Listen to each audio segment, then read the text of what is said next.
The bruises on her wrists looked like rope burns. Silas Thornton saw them the moment Catherine Montgomery reached for the flour sack, purple and yellow bands circling pale skin like shackles. Then Preston Whitfield's voice cracked through the general store like a whip. "You clumsy fool." His hand rose. Silas moved faster. "Touch her," he said quietly, "and I'll break every finger." The merchant froze. Silas turned to Catherine. "Pack your things. You're mine now." Her eyes went wide, not with fear, but with something far more dangerous: hope. Before we continue, if you're enjoying this story, please subscribe to our channel and hit that notification bell. Stay with us until the very end. You won't believe where this journey takes us. And comment below with your city, so I can see how far this tale has traveled. Now let's get back to Montana Territory, 1879. Silas Thornton's horse threw a shoe 2 miles outside Silver Creek. He cursed once low and quiet, then dismounted to check the damage. The gelding favored its left foreleg. Another delay, another problem. Story of his damn life. He'd been riding for 3 weeks without seeing another human face. Preferred it that way. People asked questions, made conversation, expected him to care about weather and politics and whether the railroad would ever push through to Helena. He didn't care. Hadn't cared about much of anything since April 1864. The town materialized through dust and heat shimmer like something a dying man might hallucinate. 40 buildings maybe, half of them dark. The kind of place where ambition came to die alongside everything else. Silver Creek. Population dwindling. He tied his horse outside Whitfield's General Supply. The sign hung crooked, paint peeling. Through the window he could see shelves, half-empty floorboards, warped from water damage no one bothered fixing. The door stuck. He shouldered it open. Inside smelled like leather and tobacco and something underneath, rot, maybe. Neglect. The scent of a place slowly giving up. A woman stood behind the counter. She was reading aloud, her voice low and steady, gentle, the kind of voice that made you think of Sunday mornings and warm bread and things Silas had stopped letting himself remember. "Dear Mama," she read, "the baby came on Tuesday. We named her Rose, like you wanted." An old woman sat in a rocking chair near the stove, eyes clouded white with cataracts, hands folded in her lap like she was praying, smiling. Silas moved toward the back shelves. Quiet, always quiet. He needed coffee, salt, ammunition, beans if they had any that weren't weevil-infested, the basic provisions of a man who lived alone and planned to keep living that way until something or someone put him in the ground. "Thomas says the ranch is doing better," the woman continued. "We might even afford a proper Mrs. Haywood." The voice hit the room like a fist through glass. Loud, sharp, mean. The old woman flinched so hard her chair rocked. The young woman behind the counter went very still, set the letter down with careful precision, the kind of careful that came from practice, from survival. "I've told you repeatedly," the voice continued, "no charity cases during business hours." Preston Whitfield filled the doorway. Thick-necked, expensive suit that didn't quite hide the gut underneath. Gold watch chain, diamond stick pin, the kind of man who wore his money like armor and his cruelty like a badge. The young woman Catherine Silas would learn later kept her eyes down. "Mr. Whitfield, I don't pay you to waste time on illiterates." Whitfield strode toward the counter. His boots were too loud on the warped floorboards. Everything about him was too loud. "Get those supply orders sorted. The Denver shipment needs inventory by noon." "Yes, sir." Her voice had gone flat, dead, the way voices did when hope had been beaten out of them, one word at a time.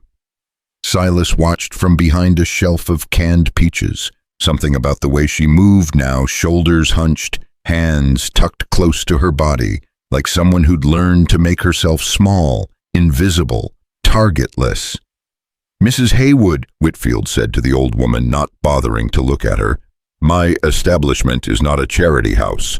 Leave." The old woman stood, shakily, caught the arm of the chair for balance. I'm sorry, Mr. Whitfield. I just wanted to hear about my grandbaby. Haven't got my sight no more, can't read the letters myself. Not my concern. He turned to Catherine. Show her out, now! Catherine moved around the counter, helped Mrs. Haywood to her feet with practiced gentleness. I'll finish reading tonight, she whispered, close to the old woman's ear. Quick, secret. Come to my room at the boarding house, 7 o'clock. Bless you, child. Bless you. As they moved toward the door, Catherine reached up to adjust a display of tin lanterns on a high shelf. Something Whitfield had probably barked at her about earlier. Her sleeve slipped. That's when Silas saw them. The bruises, dark purple bands circling both wrists, yellow-green at the edges where older injuries were healing, fresh ones overlapping old ones in a pattern that told a story even without words. Someone's fingers, pressed hard, held tight, again and again and again. His hands went still on the can of peaches he'd been holding. Catherine noticed him staring. Color flooded her cheeks. She pulled her sleeves down fast. Their eyes met for maybe 2 seconds. Hers were gray, winter sky gray. Exhausted, ashamed, afraid. Then Whitfield's hand cracked across her shoulder blade. Not hard enough to knock her down, just hard enough to remind her who owned the lease on her life. I said inventory, not socializing. His fingers dug into her arm, wrapped around exactly where the bruises were darkest. She went white, but didn't make a sound. $5 from this week's pay for wasting company time. Yes, sir, I'm sorry. You're always sorry. He squeezed harder. Silas could see his knuckles go white. Maybe if you were less sorry and more efficient, you'd actually be worth what I pay you. Something crystallized in Silas's chest. Cold, sharp, familiar. The feeling he'd had at Wilderness when he'd watched a Confederate officer execute 3 wounded Union boys who couldn't walk. The feeling that came right before he did things he couldn't take back. He set down the can, walked toward the counter. His boots made no sound. Army training. You learned to move quiet when quiet meant living. Excuse me. Whitfield looked up, irritated at the interruption. If you're ready to purchase, let go of her arm.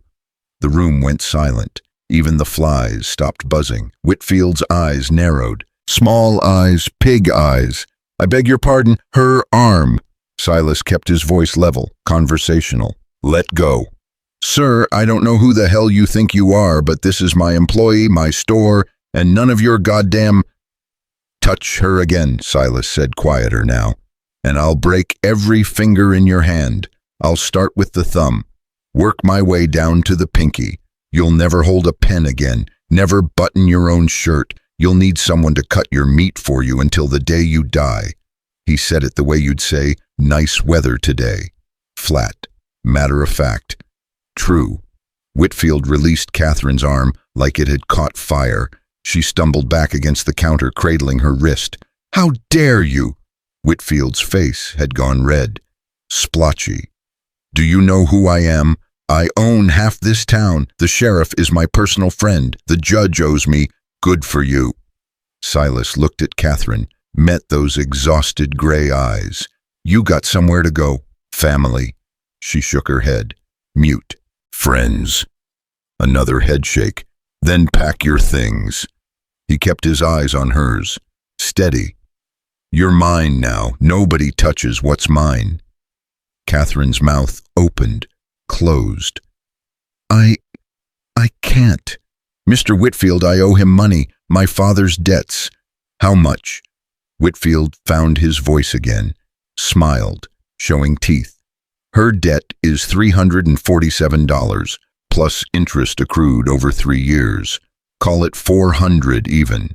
Silas pulled out his wallet. Old leather, worn smooth from 2 years of not spending money on anything but survival. He counted bills onto the counter, 20s, 10s, 5s, $400, most of what he had left in the world, the last remnant of his army pay and the sale of a Georgia farmhouse that still smelled like lilacs in his nightmares.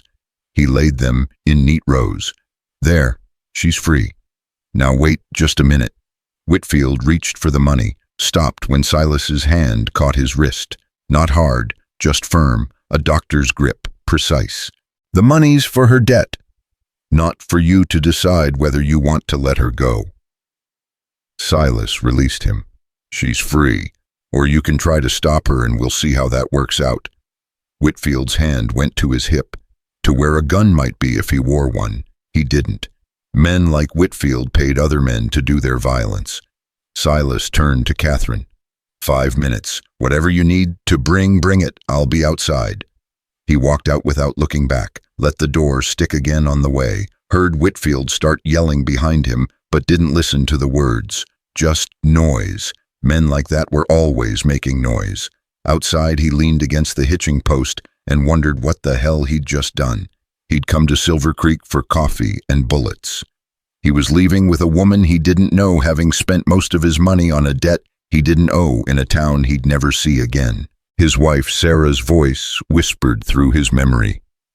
You always did have a weakness for strays, Silas Thornton. Remember that 3-legged dog you brought home from Richmond? The cat with one eye, that boy soldier who couldn't have been more than 14. Yeah, he remembered. 4 minutes passed. The sun beat down. His horse stamped and blew flies off its muzzle. Somewhere a dog barked. Somewhere else a woman laughed, the kind of laugh that came from a saloon in the middle of the day when nothing was actually funny. The door opened. Catherine emerged carrying a carpet bag. Small, worn, everything she owned in the world probably fit inside with room to spare. Her eyes were wide, uncertain. Why? Because someone should have done it sooner. You don't know me, don't know what you're buying into. I know Bruises. He untied his horse's reins. Know a man who enjoys hurting people. That's enough. She studied his face, looking for something, a lie maybe, an angle, the catch. Who are you? Silas Thornton. Used to be a doctor. Now I'm nothing much. Where will we go? Got a cabin, 3 days north. 1 room, but it's got walls and a roof. He checked the girth strap. You can stay long as you need. Figure out what comes next. Catherine looked back at the store. Whitfield stood in the window, watching.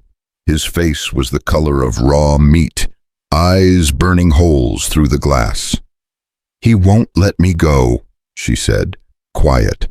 The debt, it wasn't real. None of it was real. My father owned the Silver Creek Academy, taught every child in this valley. When he died, Whitfield showed up with papers, said Papa owed him money, said I could work it off. She touched her wrist. The debt never gets smaller, only bigger. Room and board, he says. Meals, mistakes. It'll never end unless it ends today. He has men, hired guns. He'll send them after me. Let him. Silas swung into the saddle, held out his hand. I've spent 2 years running from ghosts. Maybe it's time I stood still and faced something real. She hesitated, her hand halfway to his. You'll regret this. Probably. He smiled, small and bitter. But I've regretted plenty worse. She took his hand. Her grip was stronger than he expected. Calloused. Working hands. He pulled her up behind him. Hold on. Her arms circled his waist. Tentative at first, barely touching, like she'd forgotten what it felt like to touch another human being without it hurting. They rode out of Silver Creek at a walk, not running, not hiding, just leaving. Behind them, Whitfield stood in the window, watching, already planning, but that was a problem for later. Right now the sun was hot and the road was long, and Silas Thornton felt something he hadn't felt in 2 years.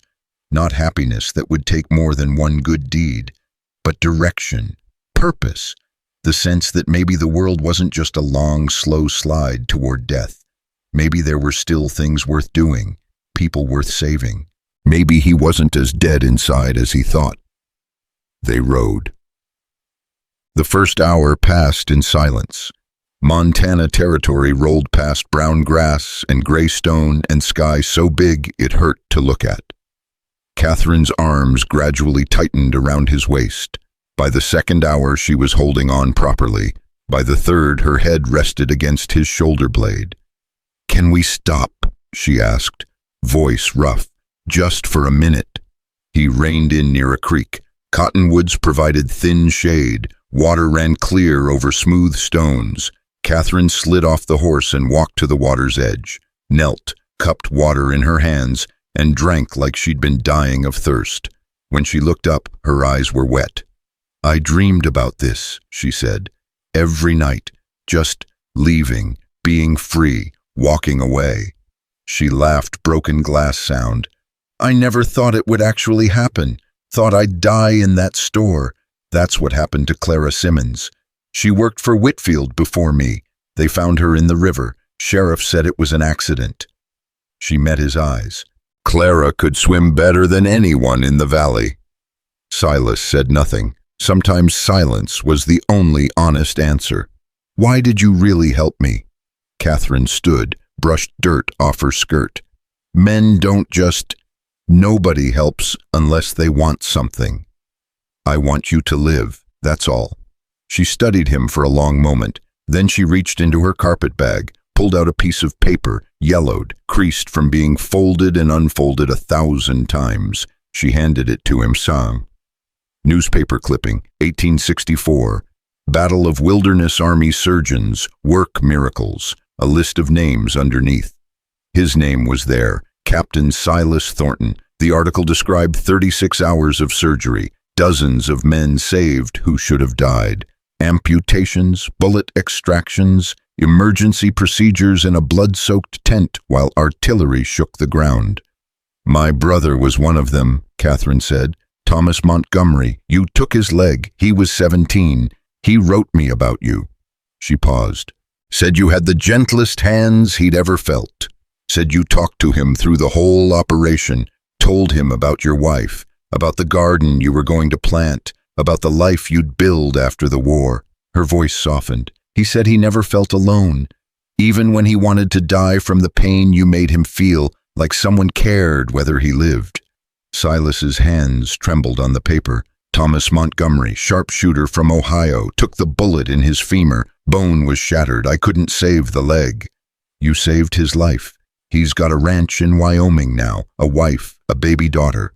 Catherine took the clipping back, folded it carefully. "He named her Sarah because you talked about your wife so much during the surgery. He felt like he knew her." The name hit like a physical blow. Sarah. His Sarah, who'd believed he could heal anyone, who'd never doubted him, not even when, "I'm not that man anymore." "Maybe not, but you just spent $400 to save a stranger. That's the same man. You don't know what happened after Wilderness. What I know." Her voice was gentle but firm. "My brother gets the Washington papers. He told me about your wife, about the medicine scandal, the court-martial." She moved closer. "I know you prescribed medicine you thought was good. I know someone sold tainted supplies to the army. I know 12 people died. I know you blamed yourself so hard you stopped being a doctor. They died because of me. They died because someone cut morphine with mineral oil, because someone sold fake laudanum, because war makes men greedy and greed kills people." She touched his arm light, careful. "You're not the villain in that story, Dr. Thornton. You're just the one who survived to carry the guilt." He turned away, looked at the creek, at the water running clear and cold over stones that didn't care about anything. "Your brother doesn't know the whole story." "Then tell me." "Sarah got sick," he said. "Flat. Dead. Spring fever. Common. Treatable. I gave her laudanum for the pain, morphine when the fever spiked. Nothing worked. She burned up from the inside, screaming, begging me to make it stop." His voice cracked. "I couldn't. I was a doctor, and I couldn't save my own wife because the medicine I gave her was worthless. Colored water, diluted chemicals. By the time I realized something was wrong, 11 others had died the same way. And Sarah..." He stopped, couldn't say it. "I'm sorry," Catherine said.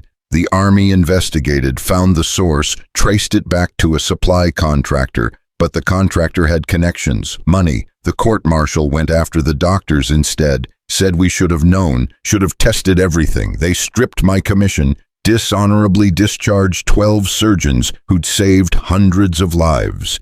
He laughed, bitter and sharp. "Maybe they were right. Maybe we should have known." Or maybe the system was rotten and you were convenient scapegoats. Doesn't matter now. What's done is done. Catherine was quiet for a moment. Then she knelt beside her carpet bag again, pulled out a small wooden box, scarred, old. She held it carefully, like it contained something precious or dangerous or both. "What's in the box?" Silas asked. Her hands tightened. "Insurance, maybe justice, I don't know yet." Catherine. 3 years ago, Whitfield destroyed my father. Papa built the Silver Creek Academy with his own hands, taught reading and arithmetic to every child, rich or poor. Didn't matter if families could pay or not. She opened the box. Inside was a leather-bound ledger. Whitfield wanted the land. When Papa refused to sell suddenly, there were debts. Contracts Papa never signed. Witnesses who swore to things that never happened. Papa died 6 months later, heart attack, the doctor said. But I think, her voice broke, I think Papa died because his heart couldn't take watching everything he'd built get stolen. Then Whitfield trapped you with fake debt. He's done it to others. The assay office owner, the dress shop woman, 3 ranchers outside town. He finds ways to take what he wants. The law looks away because Whitfield owns the sheriff, the judge half the town council. She touched the ledger. That's what this is. Proof. Names, dates, amounts. Every crime he's committed for the past decade. Silas felt cold despite the sun. How did you get it? I learned to pick locks. A ghost of pride in her voice. Took 3 years. I'd work late, wait until Whitfield went to the saloon, then try different combinations on his safe. 2 weeks ago, I finally got it open. She paused. There's more than Silver Creek in here. War contracts, supply manifests from 1863 and 1864, payment records. Something shifted in Silas's chest. War supplies. Yes, medical supplies mostly. Morphine, laudanum, chloroform. She looked up at him. I cross-referenced the entries with newspaper reports of the scandal. Dr. Thornton, I think. He took the ledger, opened it at random. The entries were meticulous, neat handwriting, dates, amounts, unit designations. He flipped pages, contract negotiations, delivery schedules, and then his vision blurred. Medical supplies. Army of the Potomac contracted June 1863. 5,000 units morphine sulfate diluted 1,4 with mineral oil, cost savings 60%. 2,000 units laudanum tincture substituted with tinted alcohol and bitter extract, cost savings 75%. 1,000 units chloroform impure distillate 40% effective, cost savings 55%. Below that, a distribution list, field hospitals, medical units, delivery dates. One entry burned into his brain, delivered to 5th Corps Field Hospital, Hanover Station, Virginia, April 15, 1864. Received by Quartermaster Captain J. Reynolds. 200 units morphine sulfate, 100 units laudanum tincture, 50 units chloroform, April 15, 1864. 2 weeks before Sarah got sick. His hospital. His supplies, the morphine that barely worked, the laudanum that did nothing, the chloroform that Dr. Thornton, Catherine's voice came from far away. Are you all right? He couldn't breathe. The ledger shook in his hands. Numbers and dates blurred together. April 15th. 2 weeks. Sarah screaming, the medicine not working, 12 patients dying, the court-martial, the discharge, 2 years running, 2 years hiding, 2 years believing he'd failed because he wasn't good enough, wasn't careful enough, wasn't this batch he managed, this date. This was your hospital, Catherine said softly. Yes, I know. He closed the ledger, set it down before he tore it apart, stood and walked toward the creek, kept walking until he was at the water's edge, then kept walking into the water. Cold shocked through his boots, but he didn't care. Needed something to feel real, something to anchor him before the rage pulled him under. Catherine followed, stopped at the edge, gave him space but stayed close. How long have you known? His voice sounded like gravel. Since the first day I opened the ledger, I saw your name in the court-martial report Whitfield kept. He collects them, I think. Proof of the lives he's ruined. Trophies. You knew and you didn't tell me. I couldn't. If I'd tried to find you, Whitfield would have known something was wrong, and I wasn't sure. She trailed off. Wasn't sure I'd help. Wasn't sure you'd want to. Wasn't sure revenge would be worth getting involved. She moved closer. I'm sorry. I should have told you before we left. Silas stood in the creek, water rushing around his ankles, cold and clean and indifferent. He thought about Sarah, about the 12 others, about the contractor who'd sold poison and called it medicine, about the man who'd murdered his wife for profit. That man had a name now, Preston Whitfield. What do you want to do with it? He asked. Voice flat, controlled. Expose him. Take it to the territorial governor in Helena. Make sure everyone knows what he is. Catherine paused. But it can't be about revenge. If it's just revenge, we've already lost. It has to be about justice, about making sure he can't hurt anyone else. Silas turned to look at her. She stood on the bank holding the box like it contained something fragile. Her gray eyes were clear, determined. You've thought about this, he said. Every night for 3 years. Every time he hurt me, I imagined the trial, the look on his face when everyone saw the truth. She met his eyes, but I also imagined what it would cost, who might get hurt, whether it was worth it. And I don't know. That's why I need you. Not for revenge, for wisdom. You've seen enough death to know when fighting is worth it. She held his gaze. Is it worth it, Dr. Thornton? Or should we just run? The question hung in the air. Silas looked up at the sky, cloudless blue stretching forever. The same sky that had covered Wilderness, Hanover Station, the Georgia farmhouse. The same sky that kept shining no matter what happened below. He thought about Sarah, about dying in pain because the medicine was fake, about 12 others who'd trusted him, about 2 years of running, of hiding, of believing he was better off dead. And he thought about the bruises on Catherine's wrists. We take it to Helena, he said. Let the law handle it. And if the law won't listen, then we make them listen. Catherine smiled, first real smile he'd seen from her, small but genuine. Thank you. Don't thank me yet. He waded back to shore. 3 days hard riding. Whitfield's probably already sent men after us. We'll need to move fast and stay off main roads. I can ride. Good. He checked the sun's position. We've got maybe 4 hours of light left. Need to put distance between us and Silver Creek before we camp. They mounted up. This time Catherine's arms wrapped around him without hesitation, holding on, trusting. As they rode, Silas felt something shift inside. Not healing, that would take longer, but the first crack in the armor he'd built around himself, the first sliver of light through the darkness. Maybe redemption wasn't about forgetting the past. Maybe it was about facing it, using it, turning pain into purpose and guilt into action. Maybe he could still be someone who mattered. They rode hard. The sun crawled west. Montana territory opened up around them, endless and indifferent and beautiful in its harshness. By sunset, they'd covered 15 miles. Silas found a sheltered spot in a stand of pines, a clearing with good sight lines, near enough to water but far enough from the main trail that casual travelers wouldn't stumble across them. He built a small fire, just enough for warmth and coffee, not enough to signal their location from miles away. Catherine unpacked the carpet bag, a change of clothes, a hairbrush, a small Bible with a cracked spine, the wooden box with the ledger. They ate in silence, jerky and hardtack. Not much of a meal, but it was fuel. Silas made coffee in a battered tin pot, strong and bitter.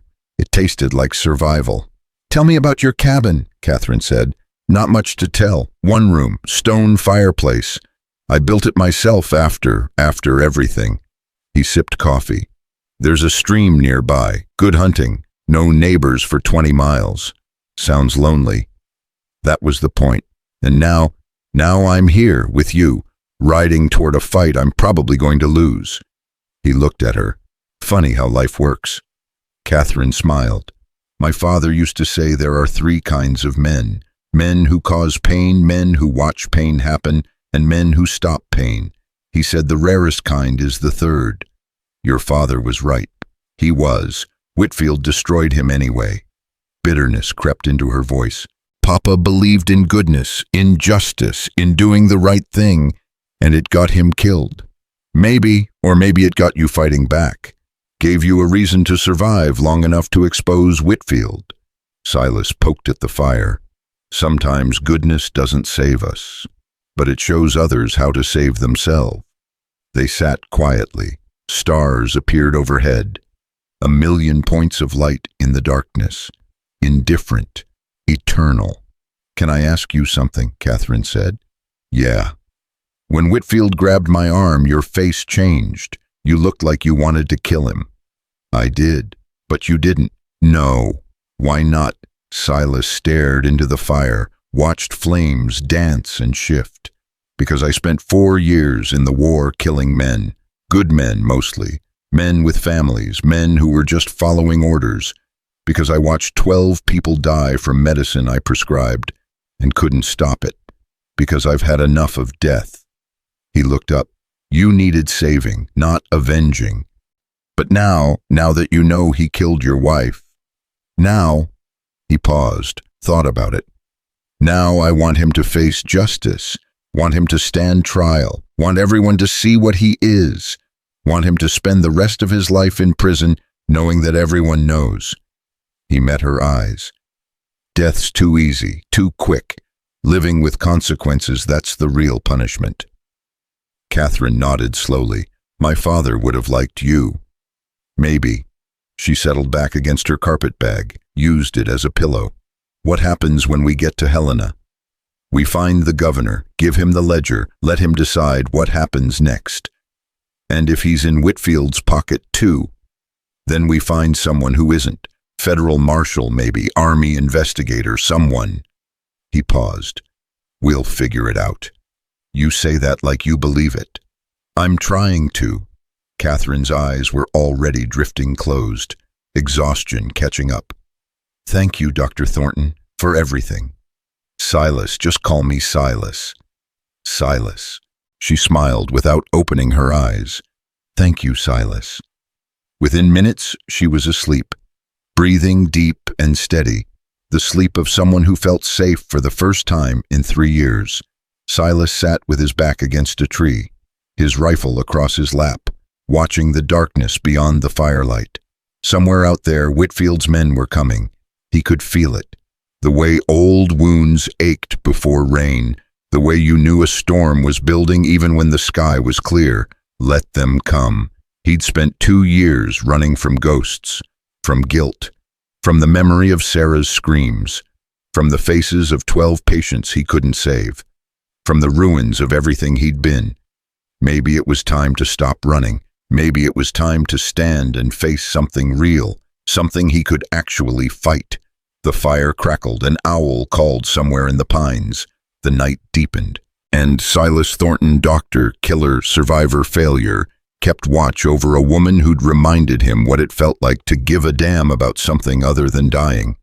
The stars wheeled overhead, cold and distant and indifferent, but down here in a clearing in the Montana wilderness, 2 broken people had found something worth protecting, each other.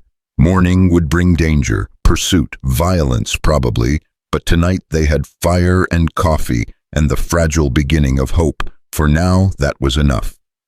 The gunshot woke them at dawn. Silas was on his feet before his eyes were fully open, rifle in hand. Catherine scrambled up from her bedroll, face pale in the gray light. Stay low, he said, quiet, controlled. Another shot, closer this time. The crack echoed through the pines like breaking bone. How many? Catherine whispered. Don't know yet. He scanned the tree line. Nothing moved, just shadows and morning mist rising off the ground. Pack everything, fast. She didn't waste time asking questions, just started shoving things into the carpet bag. The ledger went in first, then her spare clothes, the Bible. Her hands shook, but she kept moving. Silas moved to the edge of their camp, listened. Their hoofbeats, multiple horses, coming from the south, the direction of Silver Creek. "They're tracking us," he said. "Probably picked up our trail yesterday evening, waited for first light to close in." "How far?" "Mile, maybe less." He turned back to her. "Can you shoot?" "My father taught me. Haven't done it in years." "It'll come back." He pulled his Colt revolver from his belt, handed it to her. 6 rounds. Don't waste them. Don't shoot unless you have to. If you do have to aim for center mass, biggest target. Catherine took the gun. Her hands steadied the moment she wrapped her fingers around the grip. Muscle memory. "What about you?" "Got the rifle. 15 rounds. More in my saddlebag." He kicked dirt over the fire. The coals hissed and died. "We're going to move north, fast as we can. Try to lose them in the rough country. And if we can't lose them, then we make a stand somewhere defensible." He met her eyes. "I won't let them take you back." "I know." They mounted up, Silas in the saddle, Catherine behind him with the carpetbag clutched tight. The horse sensed their urgency, danced sideways, ready to run. "Hold on," Silas said. Then they were moving. Not the steady walk of yesterday, but a hard gallop. Trees whipped past, branches grabbed at their clothes. The horses' hooves thundered against rocky ground. Behind them voices shouted, men coordinating, closing in. Silas guided the horse through a narrow gap between 2 boulders. Up a steep incline. The animal's muscles bunched and strained. Catherine's arms tightened around his waist. At the top of the rise he reined in, looked back. 4 riders, maybe 500 yards behind and closing fast. He couldn't make out faces at this distance, but he didn't need to. Whitfield's men, professional, armed, paid to bring Catherine back and probably put Silas in the ground. "They're gaining," Catherine said. "Yeah." He scanned the terrain ahead. More pine forest, rocky outcroppings, a creek bed cutting through a ravine. "We can't outrun them, not with both of us on one horse." "Then what?"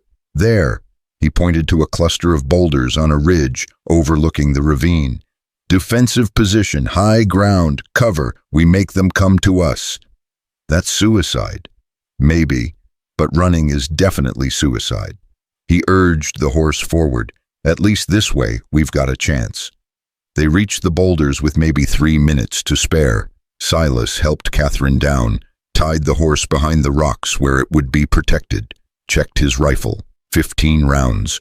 He had another 30 in his saddlebag, but reloading under fire would be difficult. "Get behind that rock," he told Catherine. "Stay down. Don't shoot unless they get close. Real close." She nodded, positioned herself, checked the revolver. "Silas." "Yeah, thank you for not leaving me." "Wasn't going to." "I know, that's why I'm thanking you." The riders appeared at the bottom of the ravine, 4 of them. They spread out, cautious now, knowing their quarry had gone to ground. One of them shouted, "You up there, woman, Mr. Whitfield wants you back. Come peaceful and nobody gets hurt." Silas said nothing, just watched them through the rifle sight.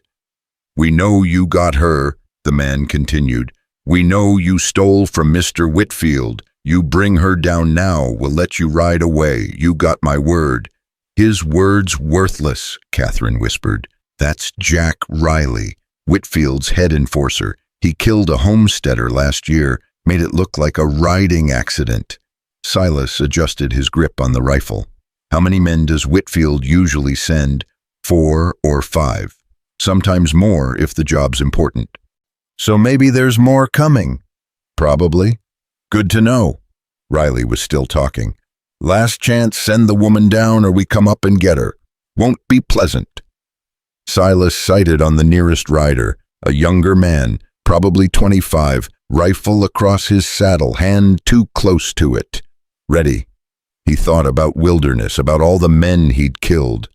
Boys, mostly, following orders, believing in causes they barely understood. He'd killed them because it was war and they were trying to kill him. He'd operated on them when they were dying, saved some, watched others slip away. The line between healer and killer had been so thin he'd sometimes forgotten which side he was on. "Silas," Catherine's voice, low. "You don't have to do this. We could." "There's no could," They're not going to let us walk away. But the first shot came from below. Rifle crack. The bullet spanged off rock 3 feet to Silas's left. Chips of stone stung his cheek. "Guess negotiation's over," he said. He returned fire, 1 shot. The young rider jerked backward, grabbed his shoulder. Didn't fall, but his rifle did. Clattered against rocks as his horse reared. "Warning shot," Silas called down. "Next one's not." Riley's response was immediate. All 4 riders opened fire. Bullets whined off boulders, kicked up dirt. One passed so close to Silas's head, he felt the air displacement. He dropped behind cover, waited for the volley to stop, counted seconds. When the firing paused, had to reload, he popped up and fired twice. Fast, controlled, army training. One rider's horse screamed and went down. The man rolled clear, came up firing his pistol. Wild shots, panic shots. Silas didn't bother with him, focused on Riley instead. Riley was smart, already moving, using his horse for cover, circling left, trying to get an angle on their position. "Catherine," Silas said, "watch the right side. Anyone comes up that way, you shoot them." "Okay." More gunfire from below. Sustained now. They were trying to pin him down, keep him from shooting while they maneuvered. Silas glanced right. A rider was working his way up through the rocks, 50 yards out, using cover well, professional. "Catherine," he said, "I see him." The rider broke cover, ran 10 feet to the next boulder. Catherine fired once, twice. The second shot caught him in the leg. He went down hard, started crawling back the way he'd come. "Good shooting," Silas said. "I don't feel good about it." "You will later, when we're alive." Movement below. Riley and the remaining uninjured rider were making a coordinated push. Riley left the other man right, trying to split his attention. Silas chose Riley. Fired once. Missed. Riley was too fast. Combat veteran probably. Knew how to move under fire. The other rider made it closer, 40 yards, 30, firing as he advanced. One bullet hit the rock near Silas's hand. Another buzzed past his ear like a hornet. Silas tracked him, led the target, squeezed the trigger. The man dropped, didn't move again. "Jesus," Catherine breathed.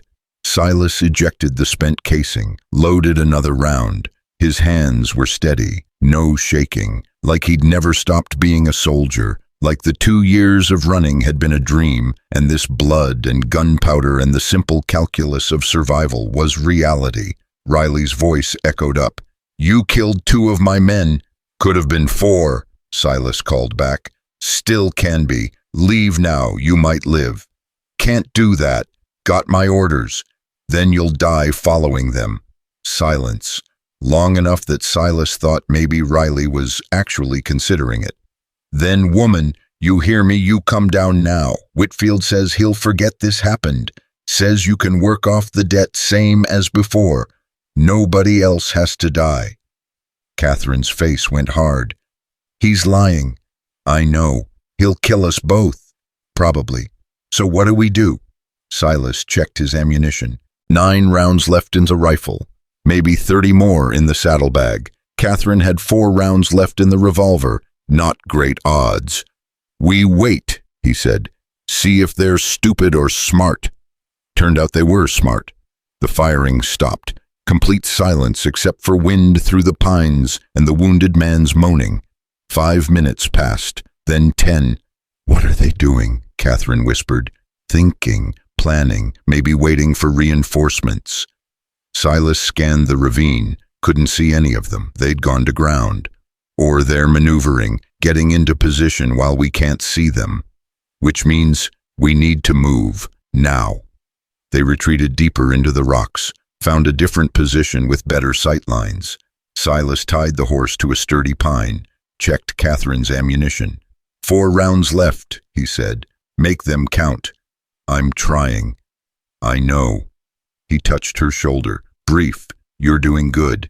I shot a man. You defended yourself. Big difference." "Is it?" "Yeah, it is." They waited. The sun climbed higher, hot now. Silas's shirt stuck to his back with sweat. His mouth was dry, but he didn't drink, needed to stay sharp. Water could wait. Movement, far right. A flash of color between trees. Someone circling wide. "They're trying to flank us," he said. "How many? Can't tell. At least one, maybe." Gunfire erupted from 3 directions. Coordinated, disciplined, they'd spread out, were firing from fixed positions, trying to pin them down while someone moved in close. Silas returned fire, picked his targets carefully, didn't waste ammunition. 1 shot, shift position, another shot. Keep moving, don't let them zero in on his location. Catherine fired once, then again. "I think I hit someone." "Stay low, keep your head down." More gunfire, closer. They were definitely advancing under the covering fire. Then Silas heard it, behind them, the soft scrape of boot on rock.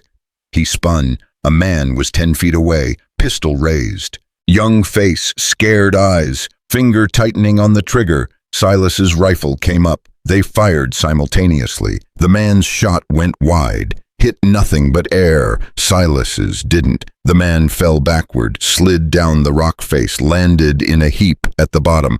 Catherine was staring, her face pale. "Is he?" "Yeah." "Oh God. Don't look at him, look at me." Silas grabbed her shoulder, made her meet his eyes. "You stay here.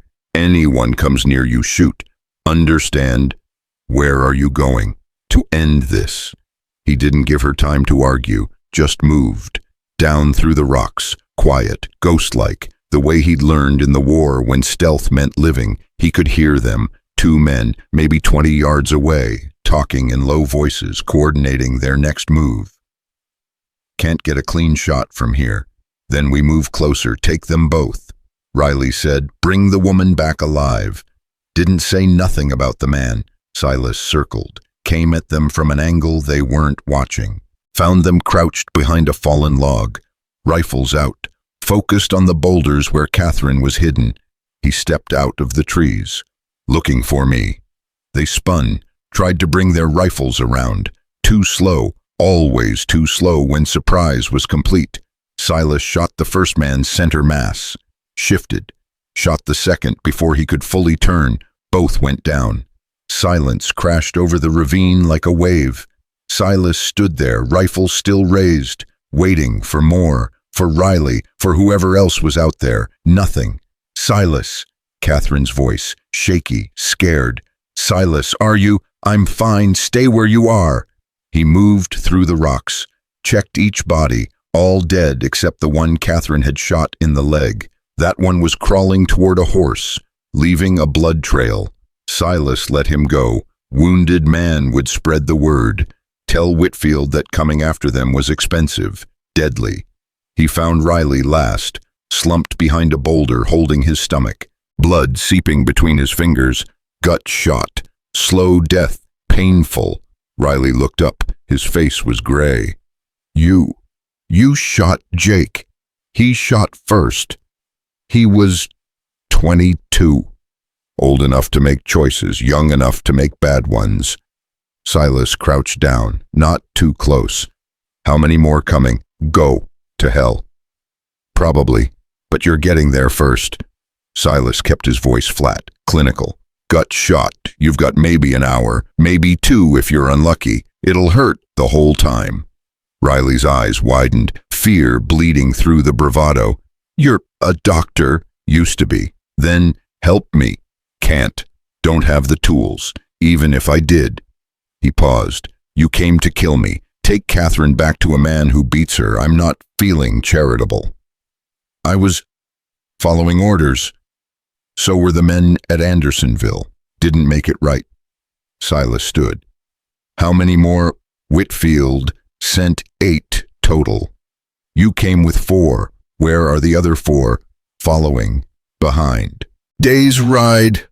Riley coughed, blood on his lips. "Going to kill you." "They can try." "They'll succeed." "Maybe." Silas turned to leave, then stopped, looked back. "You want me to end it? Make it quick." Riley stared at him, pride warring with pain. Finally, he nodded.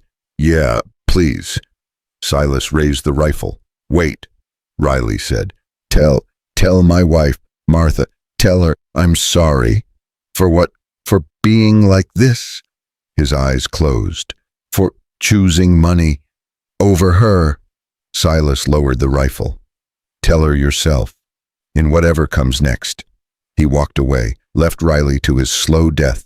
Maybe it was cruel, maybe it was justice, maybe there was no difference. Catherine was where he'd left her, sitting behind the boulder, revolver in her lap, staring at nothing. "It's over," he said. "Is it? For now. 4 more coming, maybe a day behind." He started gathering their supplies. "We need to move, put distance between us and them." "Oh, you killed them all?" "Not all. One got away. One's dying slow." "The one who's dying, I heard you talking to him." "Yeah." "You didn't help him?" "No."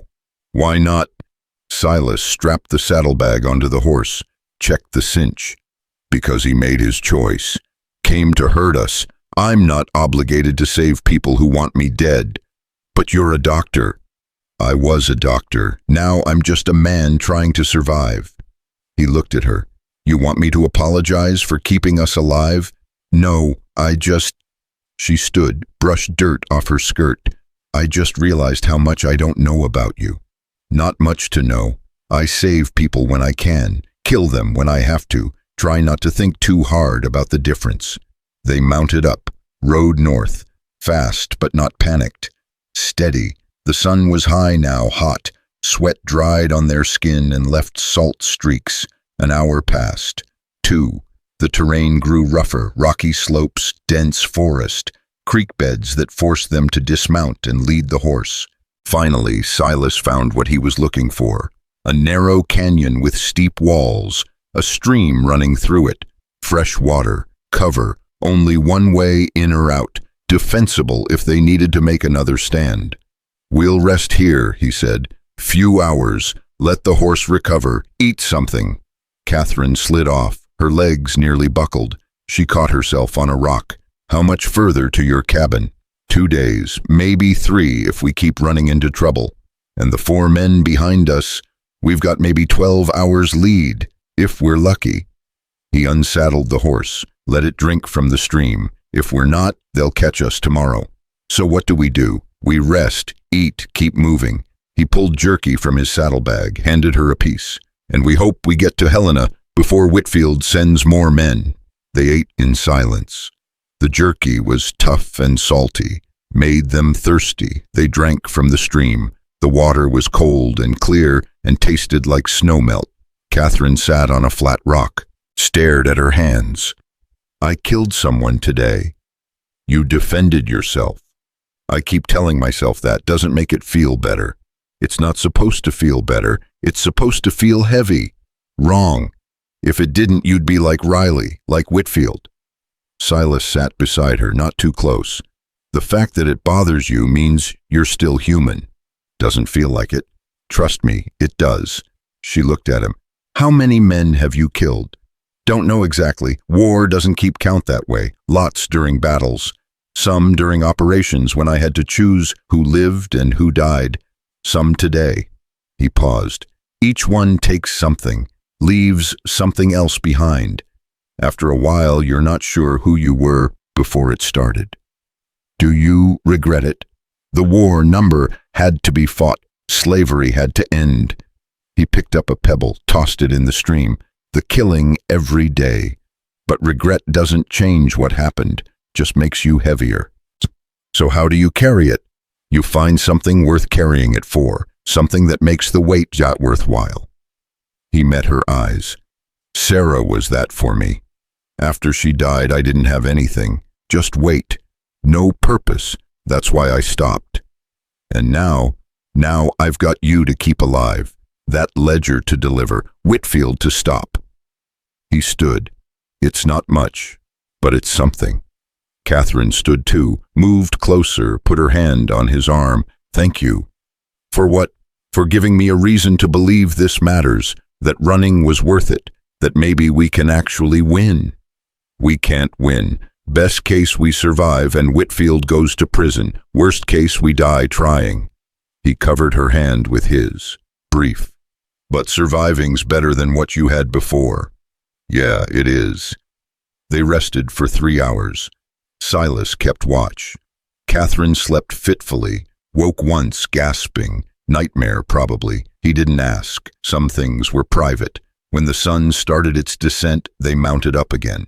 Rode until darkness made travel dangerous, made camp in another sheltered spot. No fire this time, too risky. They ate cold food, drank water, sat in darkness and listened to the night. "Tell me about your wife," Catherine said. "Why? Because I want to know, because my brother said you talked about her during his surgery, said it helped." She pulled her knees up, wrapped her arms around them. "Tell me." Silas was quiet for a long moment. Then, her name was Sarah. Sarah Thornton. Met her in Richmond before the war. She was a teacher. I was in medical school. We married young, stupid young, 18 and 20. That's not stupid. Felt like it sometimes, especially when the war started and I enlisted. She begged me not to. Said doctors didn't need to fight. Could work in hospitals far from the front. He paused. I went anyway. Thought I could make a difference, save lives, be a hero. Did you? Saved some, lost more. War doesn't care about heroes. Just keeps grinding people up until there's nothing left. But you came back. Yeah, April 1865. War ended. I was discharged. Found Sarah in Georgia. She'd moved there to stay with her sister while I was gone. We bought a little farmhouse. She planted flowers. I was going to hang up a shingle, be a country doctor, deliver babies, set broken bones, live quiet. What happened? She got sick, spring fever, common, should have been nothing. I gave her medicine, it didn't work, gave her more, still nothing. His voice went hollow. She died screaming my name, begging me to make it stop. I couldn't. I was a doctor and I couldn't save my own wife. Catherine reached out, found his hand in the darkness, held it. The investigation came later, Silas continued. Found out the medicine was fake, traced it back to contractors, found other deaths, 12 total, all from the same batch, all from the same supplier. He laughed bitterly, all from Whitfield's company, and I never knew. Just kept prescribing it, kept watching people die, kept believing it was my fault. It wasn't. Felt like it was. Still does sometimes. They sat in silence, holding hands, two broken people trying to convince each other the world hadn't won. My father used to say, Catherine said softly, that the worst thing about evil men is they make good people doubt themselves.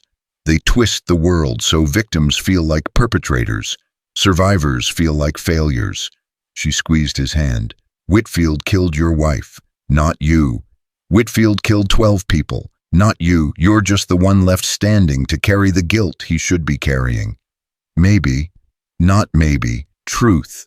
She leaned against his shoulder, and tomorrow we're going to make sure everyone knows that truth. If we survive tomorrow, we will. How do you know? Because we have to. Because if we don't, Whitfield wins, and I'm not letting that bastard win. Silas smiled in the darkness. You've got steel in you, Catherine Montgomery. Had to. 3 years working for Whitfield, you either find steel or you break. She paused. I found steel. They sat together as the stars wheeled overhead. Somewhere behind them, 4 men were riding hard, closing the distance, hunting. Tomorrow would bring violence, blood, maybe death, but tonight they had each other, had purpose, had hope, and sometimes that was enough. Catherine fell asleep against his shoulder. Silas stayed awake, watching, listening. The weight of the rifle across his lap was familiar, comforting. The weight of responsibility less so. He thought about Sarah, about the farmhouse in Georgia, about the life he'd almost had, about the man he'd been before war and death and guilt had carved him hollow. He thought about the men he'd killed today, young faces, scared eyes, following orders, just like he'd followed orders, just like everyone did. The difference was choice. He'd chosen to help Catherine. They'd chosen to hunt her. That had to mean something. Had to. Dawn came gray and cold. They rode before the sun cleared the horizon, pushed hard. The horse was tiring, but they had no choice. Speed was survival now. By noon, they'd covered another 15 miles. The terrain was changing, higher altitude, pine forests giving way to aspen and rocky outcroppings. In the distance, mountains rose like jagged teeth against the sky. "How much further?" Catherine asked. "To the cabin, maybe 30 miles. To Helena, 50. He scanned their back trail. Nothing yet. "We need to decide. Go to the cabin first or push straight for Helena." "What's the difference?" "Cabin's safer short term. We could rest, resupply, plan our approach to the governor, but it costs us time. Helena's faster but riskier. We'd be exhausted when we arrived. Vulnerable." "What do you think?" "I think 4 men are chasing us, maybe more behind them. Whitfield knows we have the ledger. He'll send everything he has to stop us." He looked at her. "Helena's our best chance. Get the ledger to the governor before Whitfield can interfere. Then we go to Helena. It's another 2 days hard riding, no rest, little food. Those men behind us will catch up eventually. We'll have to fight again." "I know." "You sure?" "I'm sure." Her arms tightened around his waist. "Let's finish this." They rode. The afternoon stretched long and hot. The horse's breathing grew labored. They stopped once to let it rest and drink. 10 minutes, no more, then back in the saddle. As the sun sank toward the western peaks, Silas heard something that made his blood run cold. Hoofbeats behind them, closing fast. "They found us," he said. "How far?" "A mile, maybe less." He urged the horse faster. "Hold on." They galloped. Trees whipped past in a blur. The horse's hooves hammered against rock and earth. Behind them, the hoofbeats grew louder, closer. Silas's mind raced. They couldn't outrun 4 men on fresh horses, not with 2 people on one tired mount. They needed an advantage. Cover, high ground, something. There a box canyon to the left, narrow entrance, steep walls. It was a trap. Could get them killed. But running was definitely getting them killed. He reined hard left. The horse nearly stumbled, recovered, plunged into the canyon. The walls rose on either side, maybe 30 feet high. Sheer rock, no way up, no way out except back the way they'd come. At the far end of the canyon was a rock fall, boulders piled high, good cover. "Get behind those rocks," he said. "Load the revolver, all 6 chambers." Catherine slid off, grabbed the carpet bag, ran for cover. Silas dismounted, tied the horse, grabbed his rifle and saddlebag, joined her behind the boulders. "This is bad, isn't it?" she said. Not a question. "Yeah, it's bad. We're trapped." "Yep.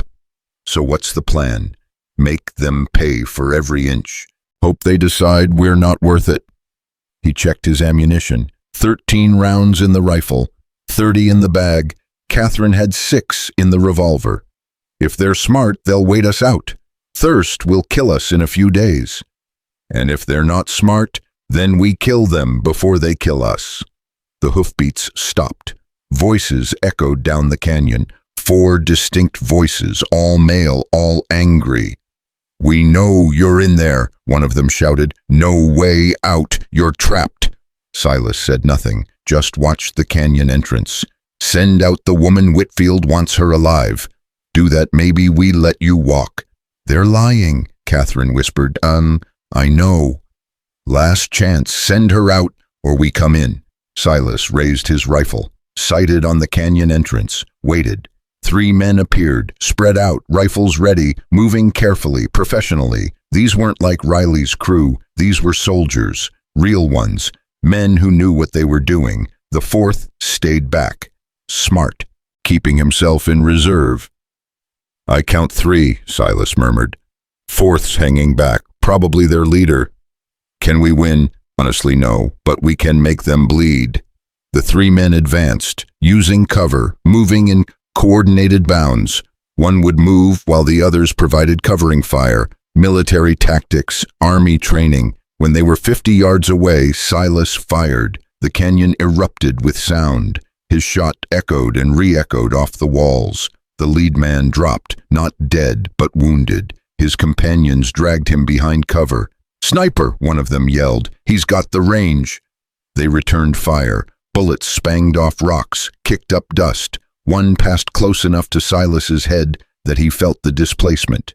He fired twice more, didn't hit anyone but kept them pinned. "Catherine," he said, "count my shots. When I'm at 12, hand me the ammunition from the bag, fast." "Okay."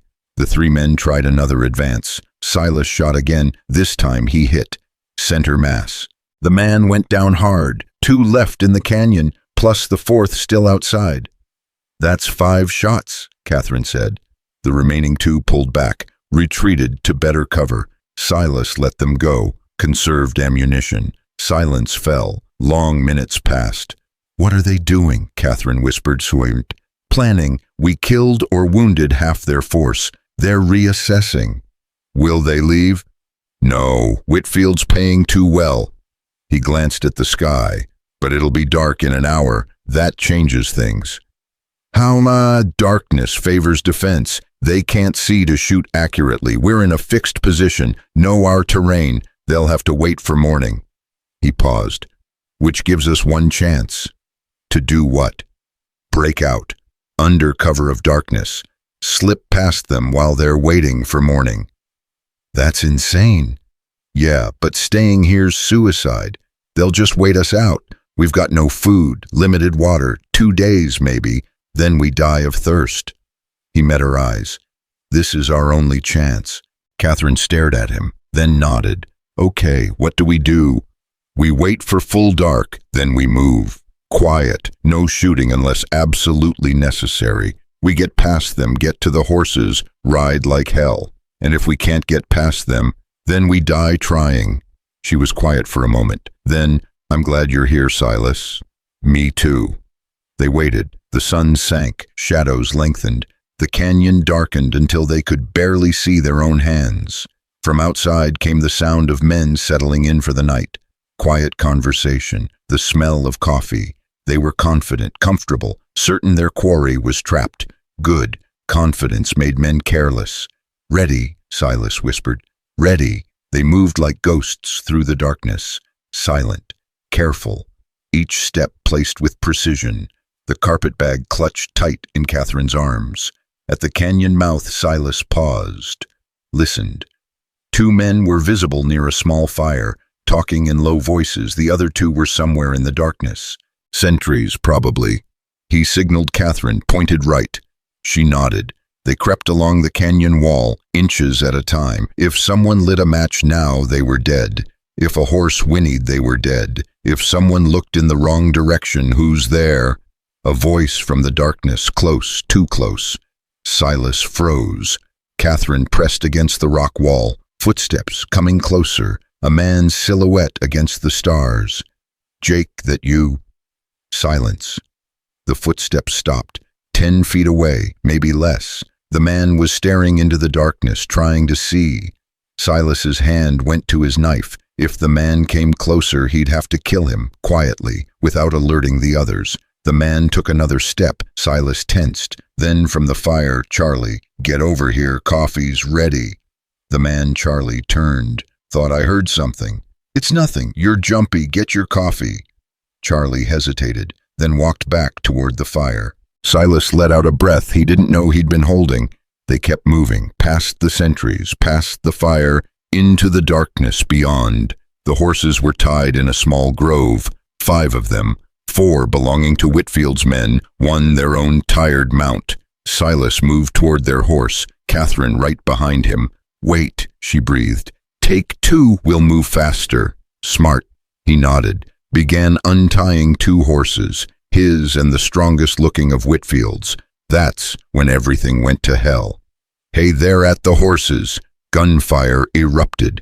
Muzzle flashes lit the night. Bullets whined through darkness. "Go!" Silas shoved Catherine toward the horses. "Ride." She swung up. He slapped the horse's rump. It bolted.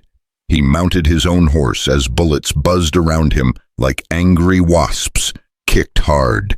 The animal surged forward. Behind them, men were shouting, running, more gunfire, but they were moving now, fast, away from the trap, away from death. Silas looked back once. saw muzzle flashes in the darkness, heard curses and shouting. Then trees swallowed them, and there was only speed and darkness and the thunder of hooves against earth. They'd escaped, for now. But morning would bring pursuit again. The hunt wasn't over, not even close. They rode through darkness until the horses couldn't take another step. 2 hours, maybe. 3. Time lost meaning when survival was measured in distance covered and bullets avoided. Silas finally reined in near a stand of aspen. The trees were white ghosts in the moonlight. Catherine pulled up beside him. Her face was pale, exhausted. "We need to rest," he said. "Horses are done." "How far did we get?" 10 miles, maybe 12. He dismounted, his legs nearly buckled. "Not far enough." They led the horses into the trees, found a small clearing hidden from the trail. No fire, too dangerous. They sat on the ground with their backs against tree trunks and tried to catch their breath. "That was too close," Catherine said. "Yeah, they almost had us." "But they didn't." Silas pulled out his canteen, took a small sip, handed it to her. "That's what matters." She drank. "How many do you think are left?" 2, for sure, maybe 3 if the one I hit in the canyon survived. He checked his rifle. 9 rounds left. "They'll come after us at first light." "Can we make it to Helena before they catch us?" "Honest answer, I don't know. We've got maybe 30 miles left. Tired horses, no food, little water." He looked at her. "Best case, we make it by tomorrow night. Worst case, they catch us before noon." Catherine was quiet for a moment. Then she opened the carpet bag, pulled out the wooden box, set it on the ground between them. "Maybe we should look at it again, make sure it's worth dying for." Silas opened the box. The ledger was still there, leather-bound, innocent-looking. You'd never know it contained enough evidence to destroy a man's life. He opened it at random. The entries stared back at him, cold, clinical. Each line represented someone's suffering, someone's death. "It's worth it," he said quietly. "Every name in here is someone Whitfield hurt, someone he killed, someone he destroyed." He closed the ledger. "Sarah's in here, those 12 patients, your father, Clara Simmons. How many others we don't even know about?" "I know, Catherine's voice broke. "I'm so tired, Silas.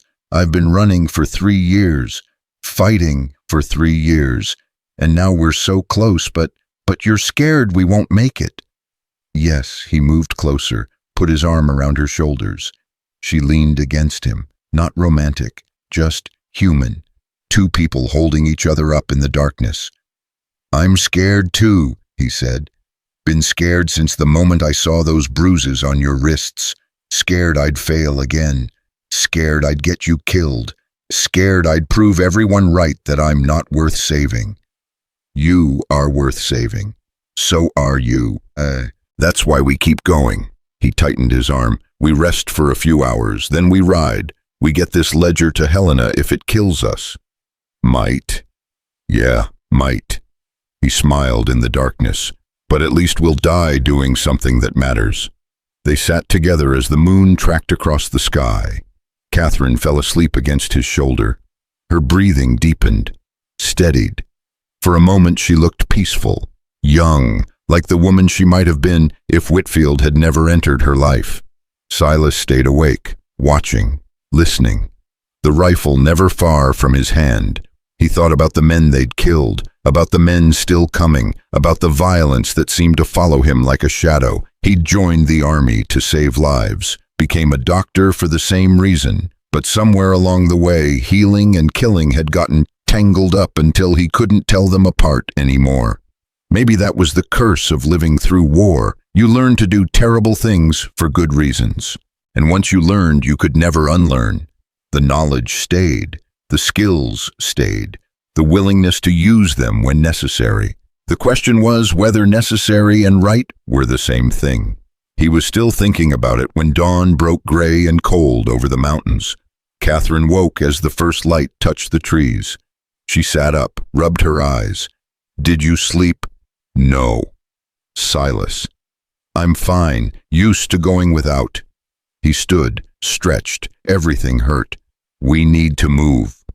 They mounted up. The horses were still tired but rested enough to carry them. They rode northeast, toward Helena, toward whatever waited there. The morning passed in tense silence. Every sound made them jump. Every shadow might be pursuit. But the hours crawled by and nothing happened. By noon, they'd covered another 15 miles. The terrain was changing again. Higher elevation, thinner air.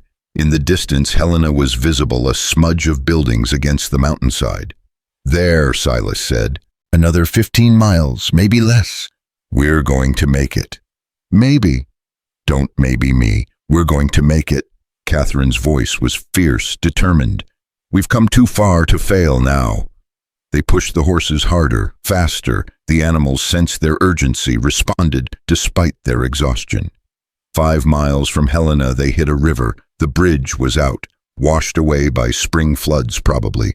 The water ran fast and deep, brown with silt.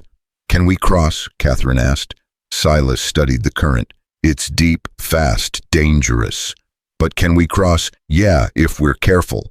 He urged his horse forward. Stay behind me. If you get swept away, let go of everything except the horse. Understand? I understand. They entered the water. Cold shocked through Silas's boots. The horse snorted, danced sideways. He kept it moving forward, one step at a time. The current grabbed them, pulled hard. The horse struggled, found footing, lost it, found it again. Behind him, Catherine's horse whinnied, high-pitched, afraid. Keep moving, Silas shouted over the water's roar. Don't stop. They were halfway across when he heard it. Over the water, over the horse's labored breathing, over everything. Gunfire. He turned, 3 riders on the bank behind them, rifles raised, shooting. Bullets hit the water, kicked up spray. One passed so close to Silas's head, he heard it whistle. Go, he yelled to Catherine. Get across. Her horse surged forward, fighting the current, making progress. Silas turned his horse, drew his rifle, fired back at the riders, once, twice. Couldn't hit anything from the horseback in a river, but maybe he could slow them down. The riders stopped at the water's edge, hesitating. The current was fierce, dangerous. Crossing meant risk, but one of them, the leader, probably kicked his horse forward. Into the water. Damn it, Silas muttered. He turned his horse, followed Catherine. They reached the far bank, scrambled up the muddy slope. Catherine's horse nearly fell, caught itself, made it to solid ground. Silas's horse was right behind. He looked back. The rider was in the middle of the river, his horse struggling. The other 2 riders were following, committed now. Ride, Silas said. Don't look back.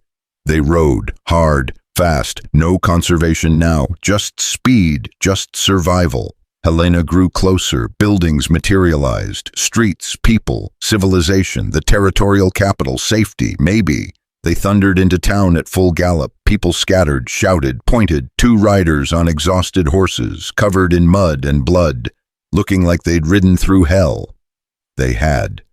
Where's the governor's office? Silas shouted at a man on the boardwalk. What? The governor? Where is he? Territorial building, end of Main Street. The man pointed. But you can't just... They were already gone. The territorial building was 3 stories.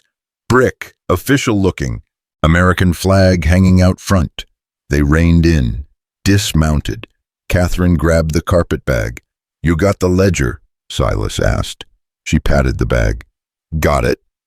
They ran up the steps. Through the front door, a clerk looked up from his desk. His eyes widened. We need to see the governor, Silas said. Now.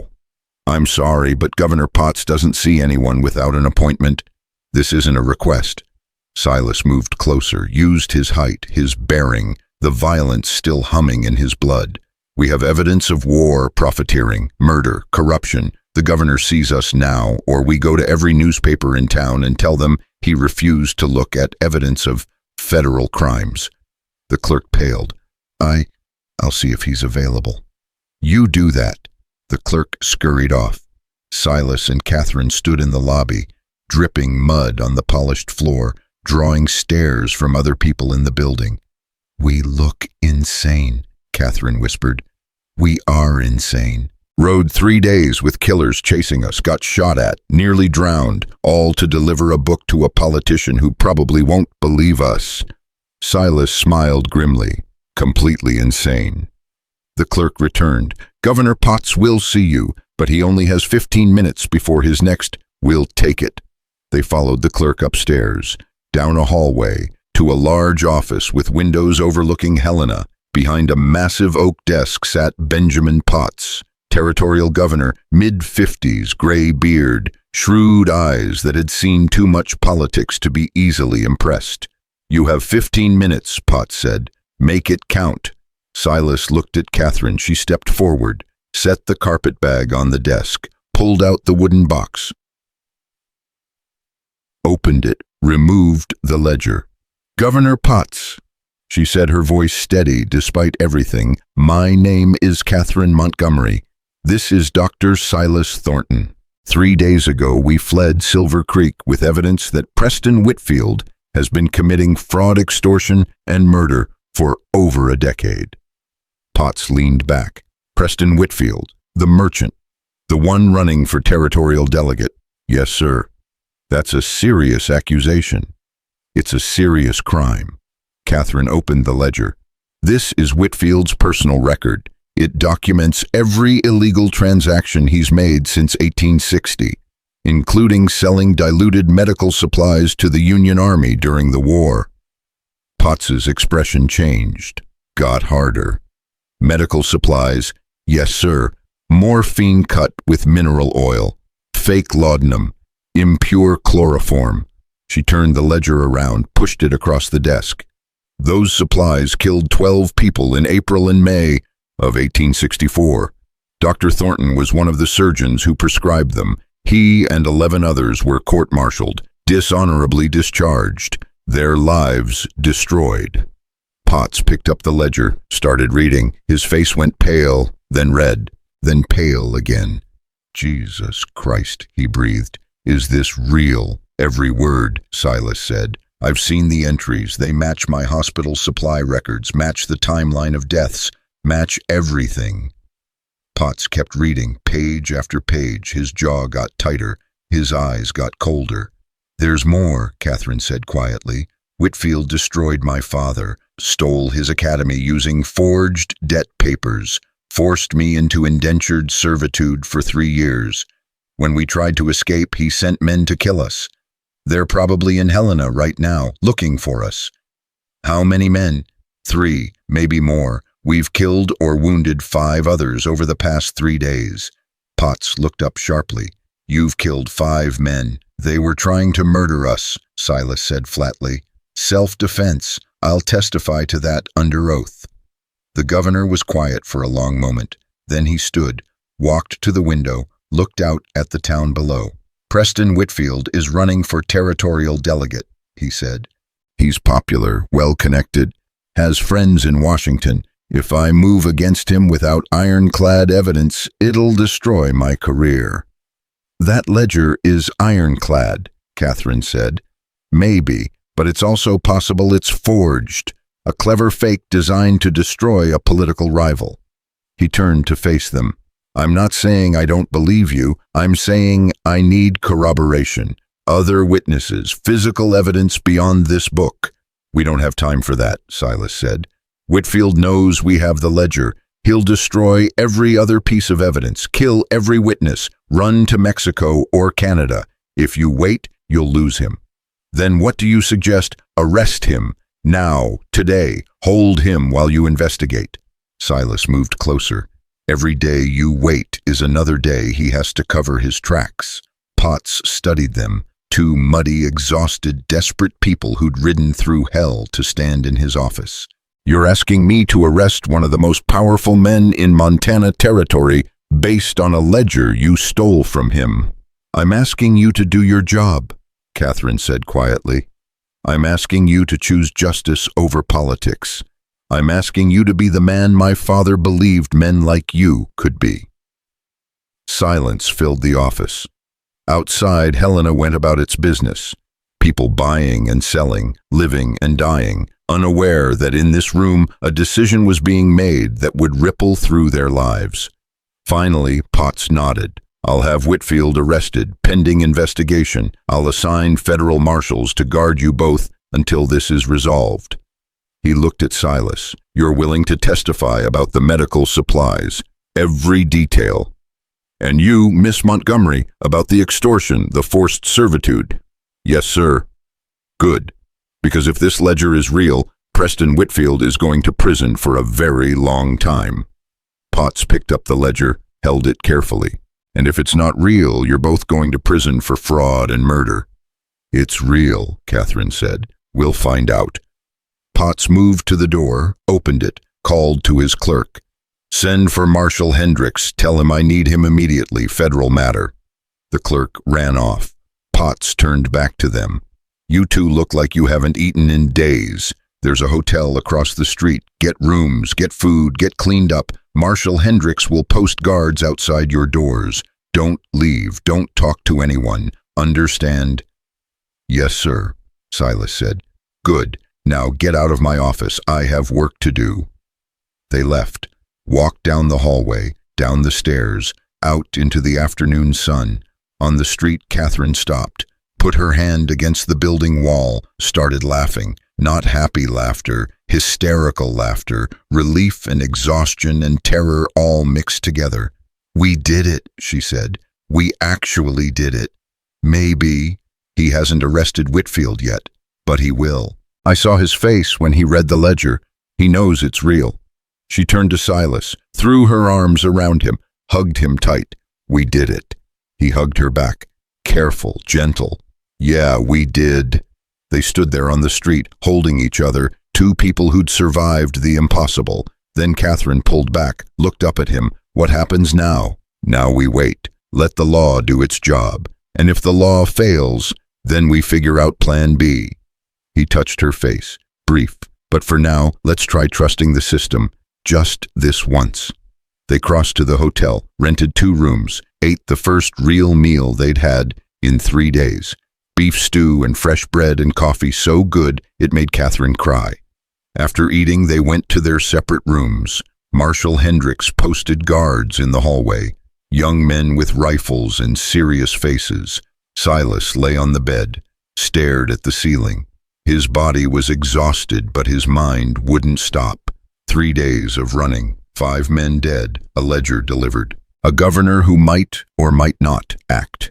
He thought about Sarah, about how she'd feel knowing her death might finally be avenged, about whether justice delayed was still justice. Someone knocked on his door, soft, hesitant. He sat up. "Yeah, it's Catherine. Can I come in?" "Door's open." She entered. She'd cleaned up, changed clothes. Her hair was still damp from washing. She looked younger, softer, more like the woman she'd been before Whitfield broke her. "Can't sleep?" he asked. "No. Keep thinking they're going to burst through the door. Keep thinking Whitfield will get away. Keep thinking—" She stopped. "Keep thinking about what happens after the trial, after Whitfield goes to prison, after all this is over." She sat on the edge of his bed. "What happens to us?" Silas hadn't let himself think that far ahead. Survival had filled every moment, every thought. The idea that there might be an after felt foreign. "I don't know," he said honestly. "What do you want to happen?" "I want—" Catherine paused. "I want to rebuild my father's academy, teach children again, make something good out of all this pain." She looked at him. "I want you to be a doctor again." "I'm not sure I can." "Why not?" "Because every time I think about practicing medicine, I see Sarah's face, hear her screaming, remember that I couldn't save her." He sat up. "How do I trust myself to heal people when I failed the one person who mattered most?" "You didn't fail her. Whitfield killed her. The system failed her, not you." Catherine moved closer. "You saved my brother. You saved me. You're still a healer, Silas. You just forgot for a while. I've killed 5 men in 3 days. To protect me, to protect the truth. That's not the same as murder." She took his hand. "My father used to say that good men do hard things because someone has to." that violence in defense of innocence isn't the same as violence for its own sake. Your father was a wise man. He was. And he'd tell you that you're still the doctor who talked to my brother during surgery, who made him feel less alone, who saved his life when no one else could. She squeezed his hand. Don't let Whitfield take that from you. Don't let guilt destroy who you really are. Silas was quiet for a long time. Then, when this is over, if we survive, I'll think about it. That's all I'm asking. She stood, started toward the door, stopped, turned back. Silas. Yeah. Thank you for everything, for saving me, for believing me, for riding through hell because it was the right thing to do. Her voice broke slightly. You're a good man. I hope you know that. I'm trying to be. You are. She smiled, small but genuine. Get some sleep. Tomorrow's going to be a big day. She left, closed the door softly behind her. Silas lay back down, stared at the ceiling, thought about good men and hard choices, and whether redemption was something you earned or something you stumbled into. He was still thinking about it when he finally fell asleep. He woke to pounding on the door, violent, urgent.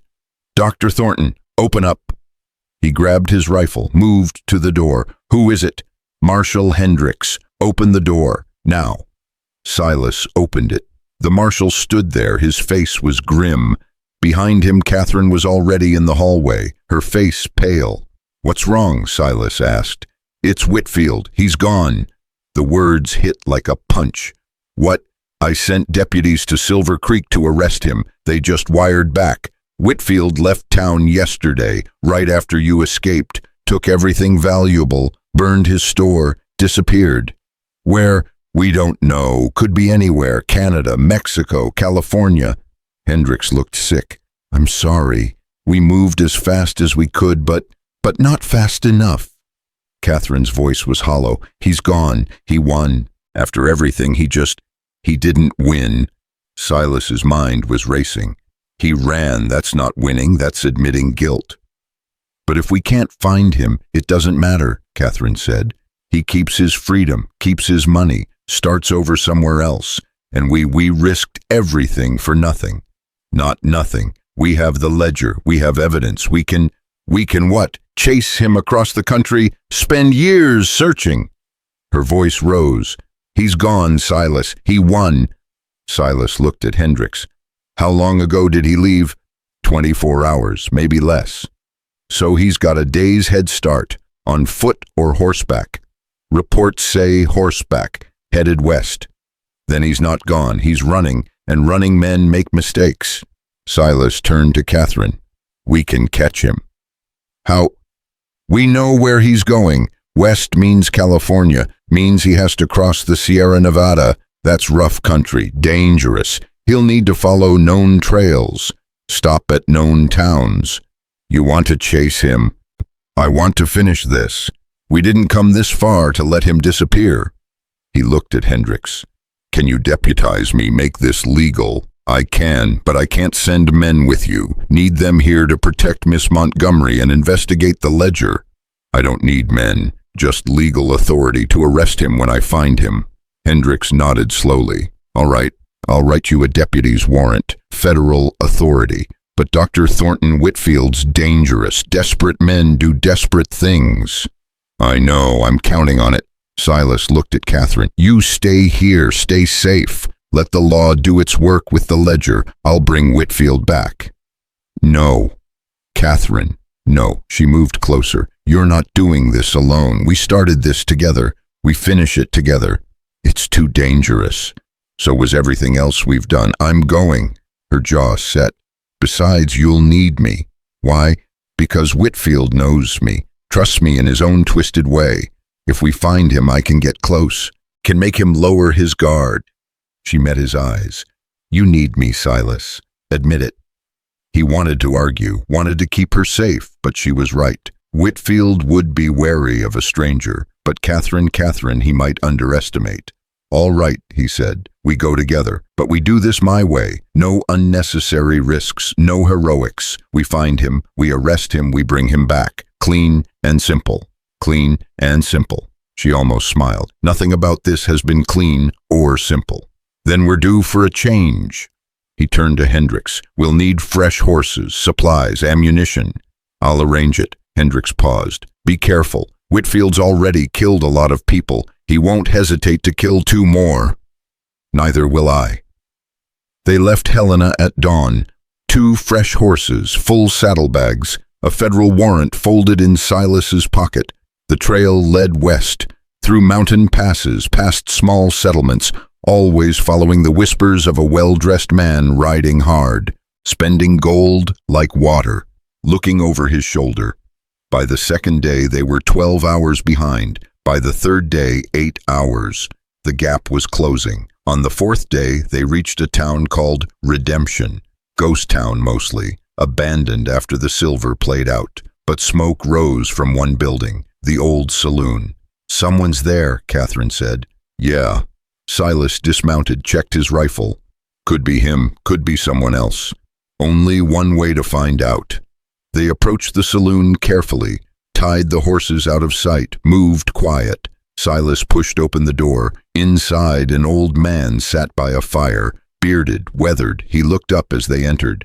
You folks lost? He asked. Maybe, depends. Silas kept his hand near his rifle. You seen anyone pass through well-dressed man, riding hard? The old man studied them. Might have. What's it worth to you? Information's free. Lying to a federal deputy isn't. The old man's eyes widened. Federal, I ain't done nothing wrong. Didn't say you did, just asked if you'd seen someone. Yeah, I seen him. Came through yesterday, bought supplies, whiskey, asked about trails to California. The old man paused. Paid with gold, lots of it. More money than I seen in years. Where'd he go? West. Said he was headed for Sacramento, gonna take the high pass through the mountains. High pass, this time of year? Catherine shook her head. That's suicide. Snow's still heavy up there. Told him that. He didn't care. Said he'd rather freeze than... The old man stopped. Then what? Silas asked. Then face what was behind him. The old man looked at Catherine. Said someone stole from him. Said he'd kill them if he caught them. He paused. That someone you... Yes, Catherine said simply. And he's going to face justice for what he's done. The old man nodded slowly. Good. Man like that, all money and no soul, world's better off without him. He pointed west. High Pass is 6 hours ride. Dangerous, especially if weather turns. You sure you want to risk it? We're sure, Silas said. Thank you for your help. They left, mounted up, rode west. The mountains rose ahead, white peaks against blue sky, beautiful and deadly in equal measure. He's running scared, Catherine said. Taking the high pass is desperate. Good.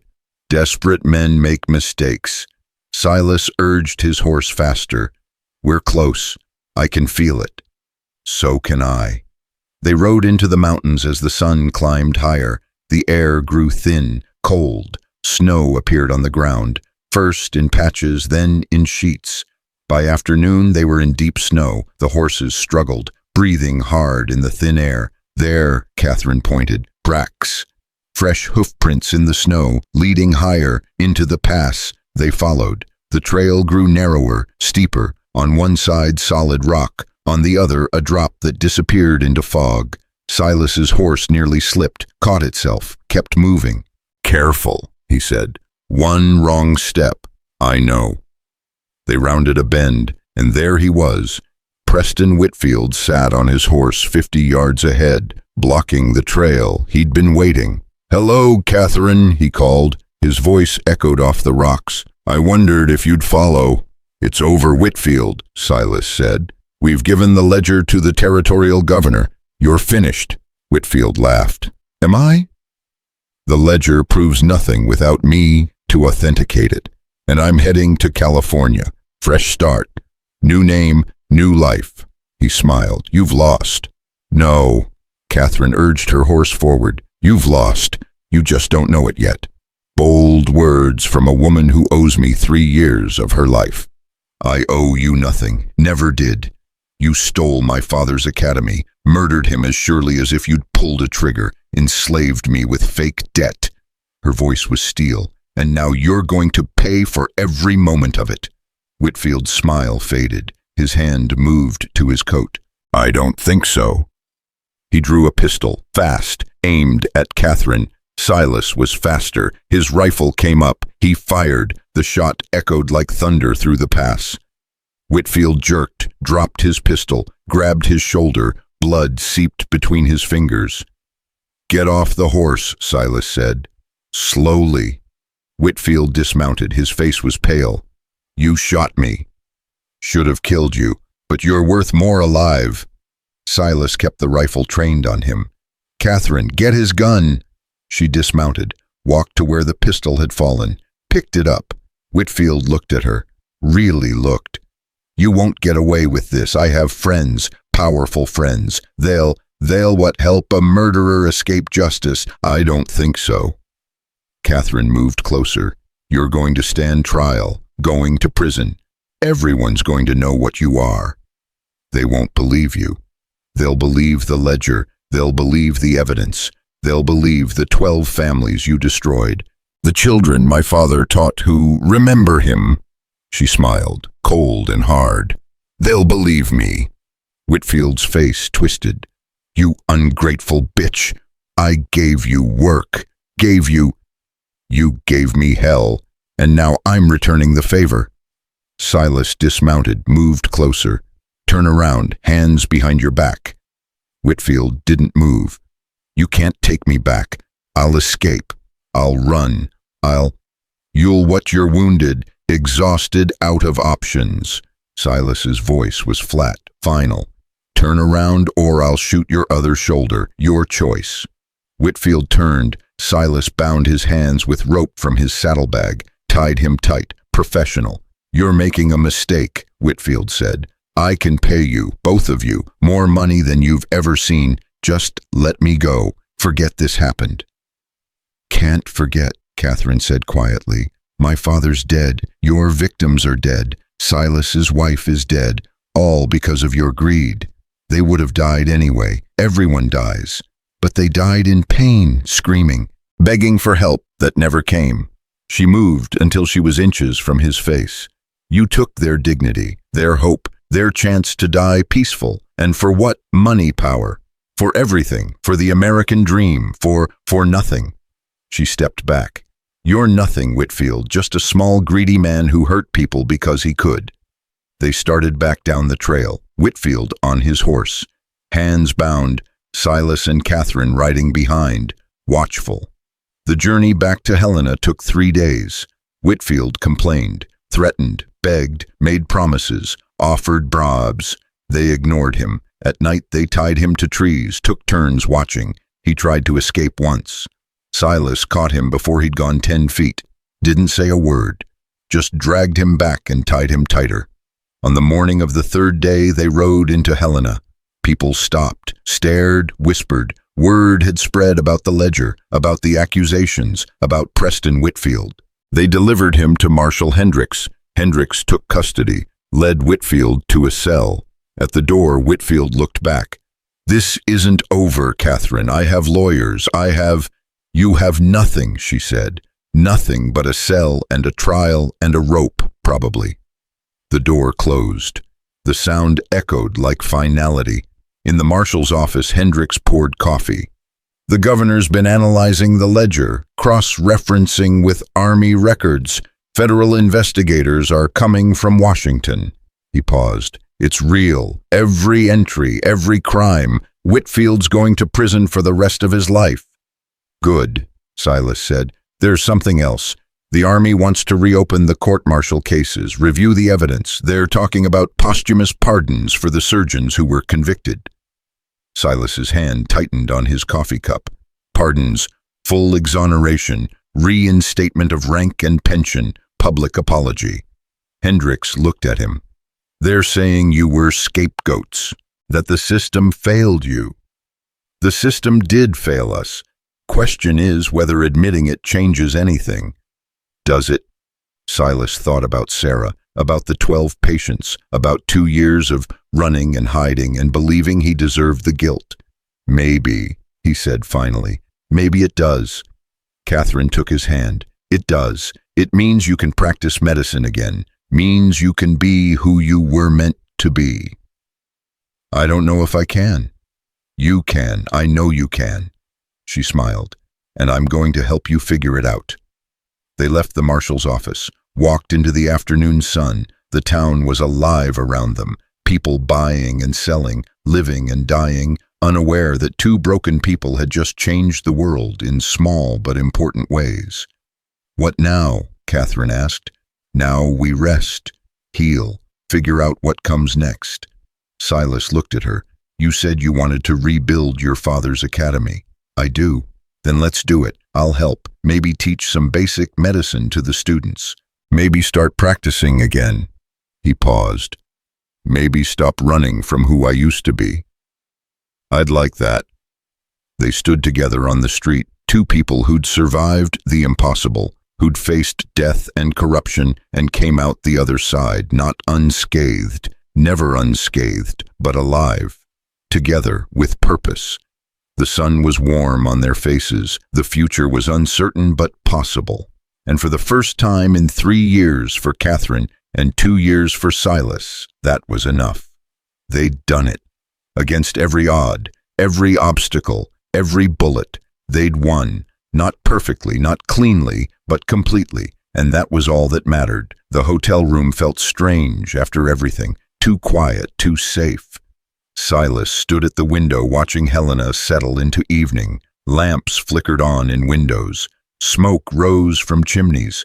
Normal life continuing like the world hadn't just shifted on its axis. Behind him, Catherine sat on the edge of the bed. She hadn't said much since they'd left the marshal's office, just sat there holding her father's Bible, the one she'd carried in the carpetbag through 3 days of running and shooting and nearly dying. You should eat something, Silas said. Not hungry. Catherine, I keep waiting to feel different. Her voice was quiet, distant. We caught him, delivered the ledger. He's in a cell. Everything I've wanted for 3 years just happened, and I don't feel... She stopped. I don't feel anything. Silas turned from the window, moved closer, but didn't sit. It's shock. Your body's still running on survival. Give it time. How much time did it take you after the war?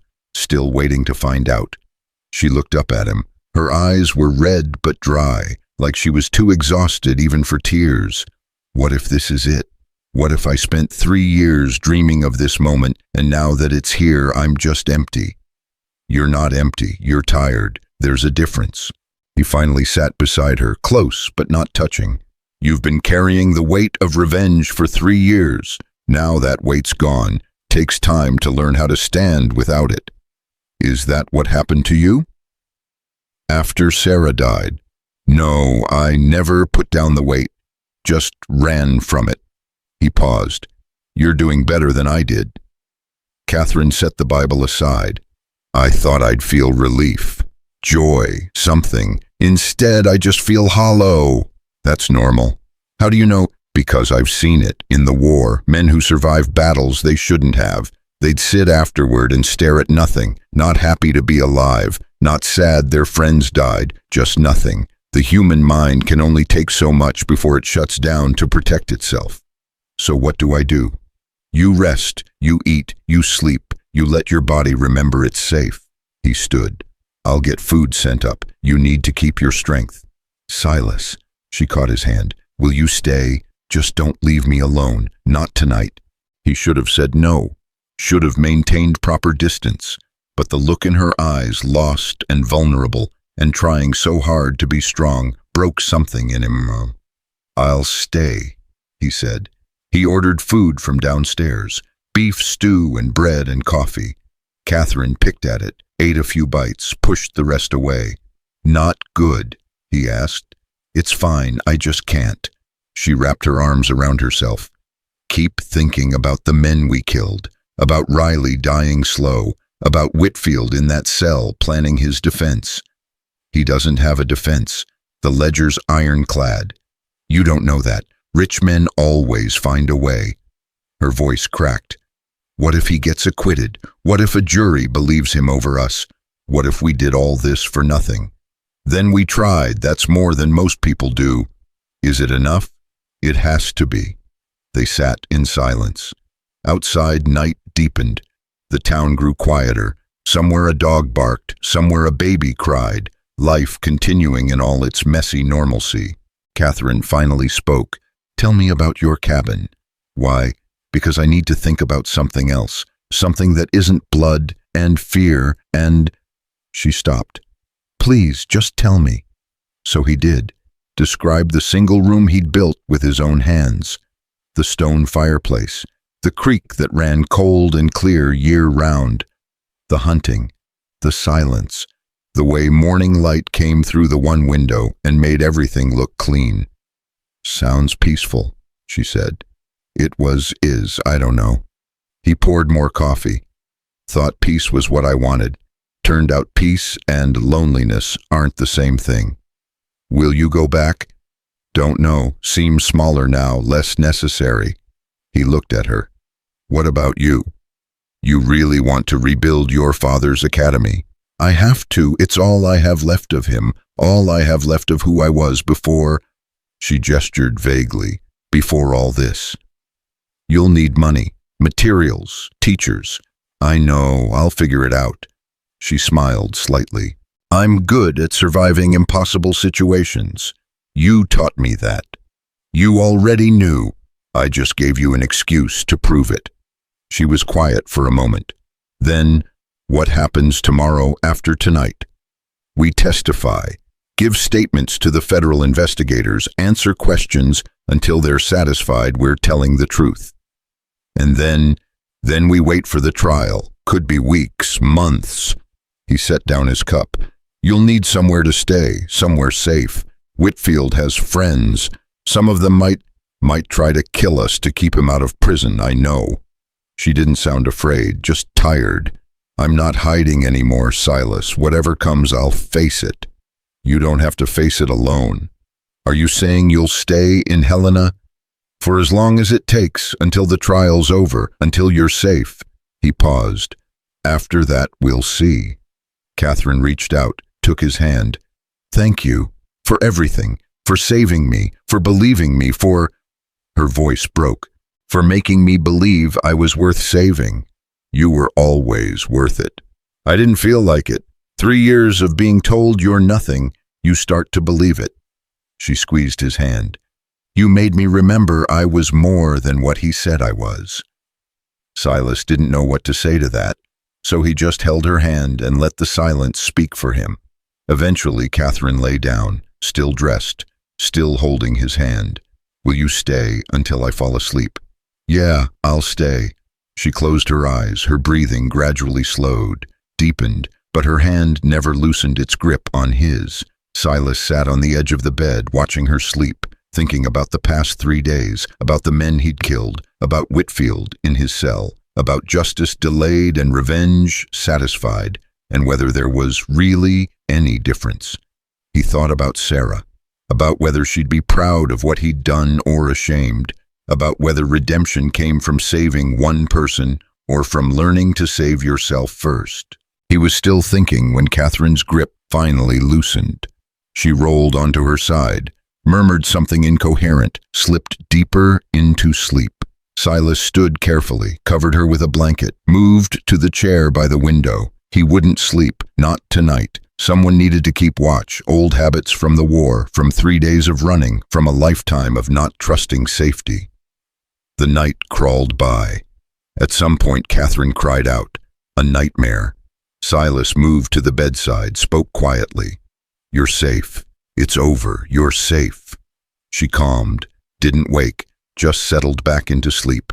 He returned to the chair, watched the stars wheel overhead, thought about tomorrow, about federal investigators and testimony, and facing Whitfield across a courtroom, about whether truth was enough when lies had so much power. Dawn broke gray and cold. Catherine woke slowly, blinked, looked around, saw Silas in the chair. Did you sleep at all? She asked. Some. Liar. She sat up, rubbed her face. What time is it? Early? 6, maybe? He stood, stretched. Everything hurt. Marshal Hendricks said the investigators would be here by 8. We should eat. Get ready. I don't think I can eat. Try anyway. Long day ahead. They went downstairs. The hotel dining room was nearly empty. Just a few early risers drinking coffee and reading newspapers. Silas and Catherine sat in the corner, ordered breakfast. Catherine pushed eggs around her plate, drank coffee. I keep thinking about what I'll say, she said. About Whitfield, about the 3 years, about everything. Tell the truth, that's all they want. The truth is messy, complicated. What if they don't believe me? They will. You've got scars, bruises, a stolen ledger that proves everything. He reached across the table, touched her hand briefly. You've got me. I'll corroborate every word. You don't know everything that happened, Ram. I know enough. I know you were hurt, trapped, desperate enough to risk your life escaping. That's all anyone needs to know. At 8 sharp, Marshal Hendricks arrived with 2 men in dark suits. Federal investigators. They had the hard eyes of men who'd seen too much corruption to be surprised by more. The interviews took 4 hours. Catherine went first, told her story from the beginning. Her father's academy, Whitfield's takeover, the fake debts, 3 years of servitude, the beatings, the threats, the ledger. Silas watched her face as she spoke, saw the pain, the shame, the anger burning underneath. She didn't cry, didn't falter, just told the truth in a voice that got stronger with each word. When she finished, one of the investigators said, Miss Montgomery, you understand that defense attorneys will try to discredit you. They'll say you stole the ledger to frame an innocent man, that you fabricated evidence, that you're lying. Let them try, Catherine said. I have 3 years of bruises, 3 years of witnesses who saw what he did, 3 years of living in hell. They can say whatever they want. The truth doesn't change. The investigator nodded. Good, we need you to be strong. This trial, it won't be easy. Nothing about the past 3 days has been easy. I'll survive. Then it was Silas's turn. He told them about the medical supplies, the deaths, the court-martial, Sarah, the ledger entries that matched his hospital records, the evidence that proved Whitfield had killed 12 people for profit. Dr. Thornton, the second investigator, said, you were dishonorably discharged. Your medical license was revoked. A jury will question your credibility. Let them question. I have documents, records, dates that match perfectly, and I have nothing to gain by lying. My wife is still dead. My career is still destroyed. All I want is justice. Justice or revenge. Both. Is that a crime? The investigator smiled slightly. No, just honest. We appreciate that. The interviews ended near noon. The investigators left. Marshal Hendricks stayed. They believe you, he said. Both of you. They're going to push for a fast trial. Strike while the evidence is fresh. How fast? Catherine asked. 2 weeks. Maybe 3. He paused. Whitfield's lawyer arrived this morning, Josiah Crawford, best defense attorney west of Chicago. He's already filing motions, trying to suppress the ledger, claiming illegal search and seizure. Will it work? Silas asked. Probably not, but he'll make noise, delay things. That's what expensive lawyers do. Hendricks stood. You two should stay close to Helena. Don't leave town. Don't talk to reporters. Don't do anything that could compromise the case. We won't, Catherine said. After Hendricks left, Catherine turned to Silas. 2 weeks. I don't know if I can wait 2 weeks. You can. We both can. He stood. Come on. Let's get out of this hotel. Walk around. Remember what normal feels like. They walked through Helena. The town was busy. Merchants hawking wares, women shopping, children playing, normal life that felt foreign after everything. People stared. Word had spread. The woman who escaped, the doctor who brought down a war profiteer, they were famous now, local heroes. It made Silas uncomfortable. I don't like this, he said. The attention. Neither do I, but it helps. Makes Whitfield's friends think twice before trying anything. Catherine stopped in front of an empty storefront. This was my father's favorite spot. He always said someday he'd open a bookstore here, sell books and maps and... Her voice caught. He never got the chance. Maybe you can do it for him. Maybe. She touched the dusty window. After the trial, after everything settles, maybe. They kept walking. At the edge of town, they found a small cemetery. Catherine led Silas to a grave. Simple marker, no fancy words. Robert Montgomery, beloved father and teacher, 1820-1876. Catherine knelt, touched the stone. I did it, Papa. I stopped him. Whitfield's going to pay for what he did to you. To me, to everyone. Silas stood back, gave her privacy, watched her shoulders shake, silent sobs. The grief she'd been holding back finally breaking through. After a while she stood, wiped her eyes. Sorry, I just needed to tell him. Don't apologize, he'd be proud of you. You think so? I know so. You did what he taught you, stood up for what was right, fought when fighting was necessary, never gave up. Silas moved closer. That's the best way to honor someone. Live the lessons they taught you. They walked back to town in comfortable silence. At the hotel, Catherine stopped. I need to do something, she said. Something normal. Something that isn't about Whitfield or trials or any of this. Like what? I don't know. Shop, read, talk to people who don't care about corruption and murder.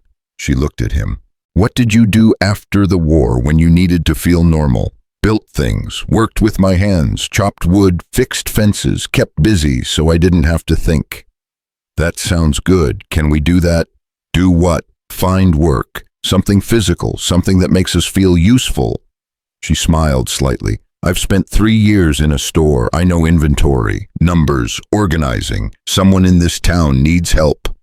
So they spent the afternoon asking, found a general store owner who needed someone to reorganize his back room. He recognized Catherine, offered her the job immediately. She worked until closing. Silas helped, lifting, carrying, sorting, simple work, honest work. It felt good. That became their routine. Days spent working, evenings talking, nights not sleeping much, waiting for the trial, for closure, for whatever came next.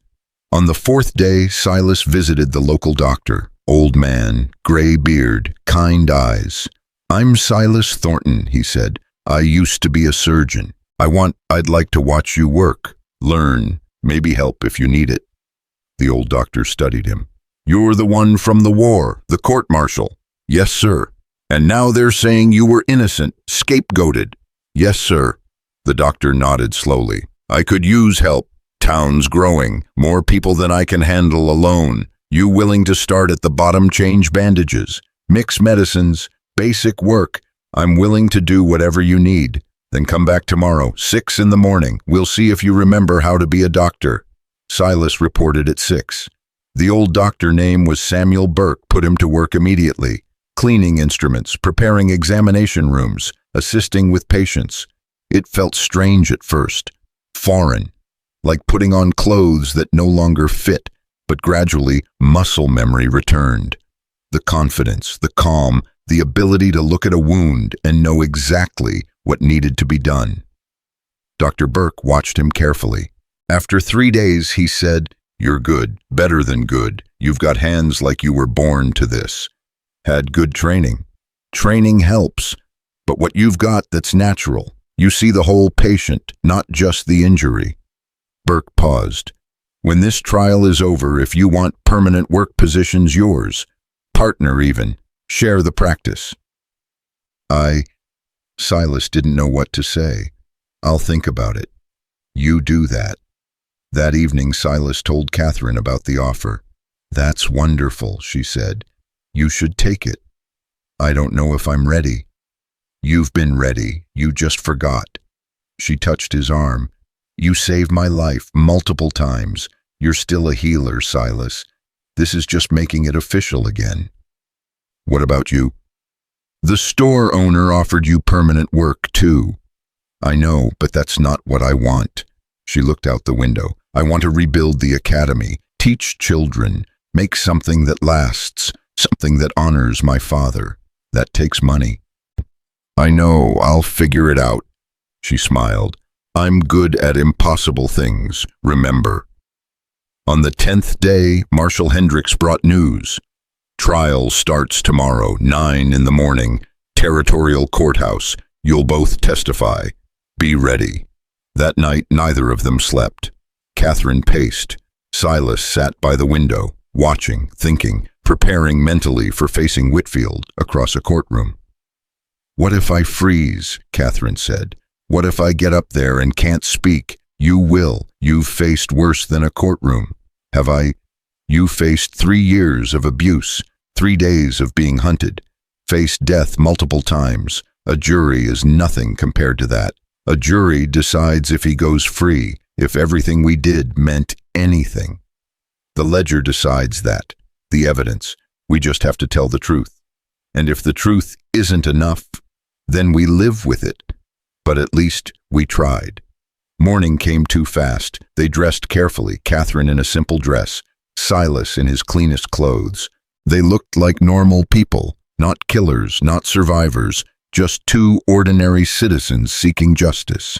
The courthouse was packed. Reporters, curious townspeople, Whitfield's supporters, federal observers, every seat taken, standing room only. Whitfield sat at the defense table, expensive suit, clean-shaven, looking every inch the respectable merchant. His lawyer, Josiah Crawford, sat beside him, cool, confident, unworried. The prosecution table was less impressive. A young territorial attorney named James Wheeler, earnest, dedicated, outmatched. The judge entered. Everyone stood. Judge Harold Morrison, 60 years old, reputation for fairness, for following the law even when it was unpopular. "Be seated," Morrison said. "We're here in the matter of Territory versus Preston Whitfield. Multiple charges, including fraud, extortion, and murder through criminal negligence."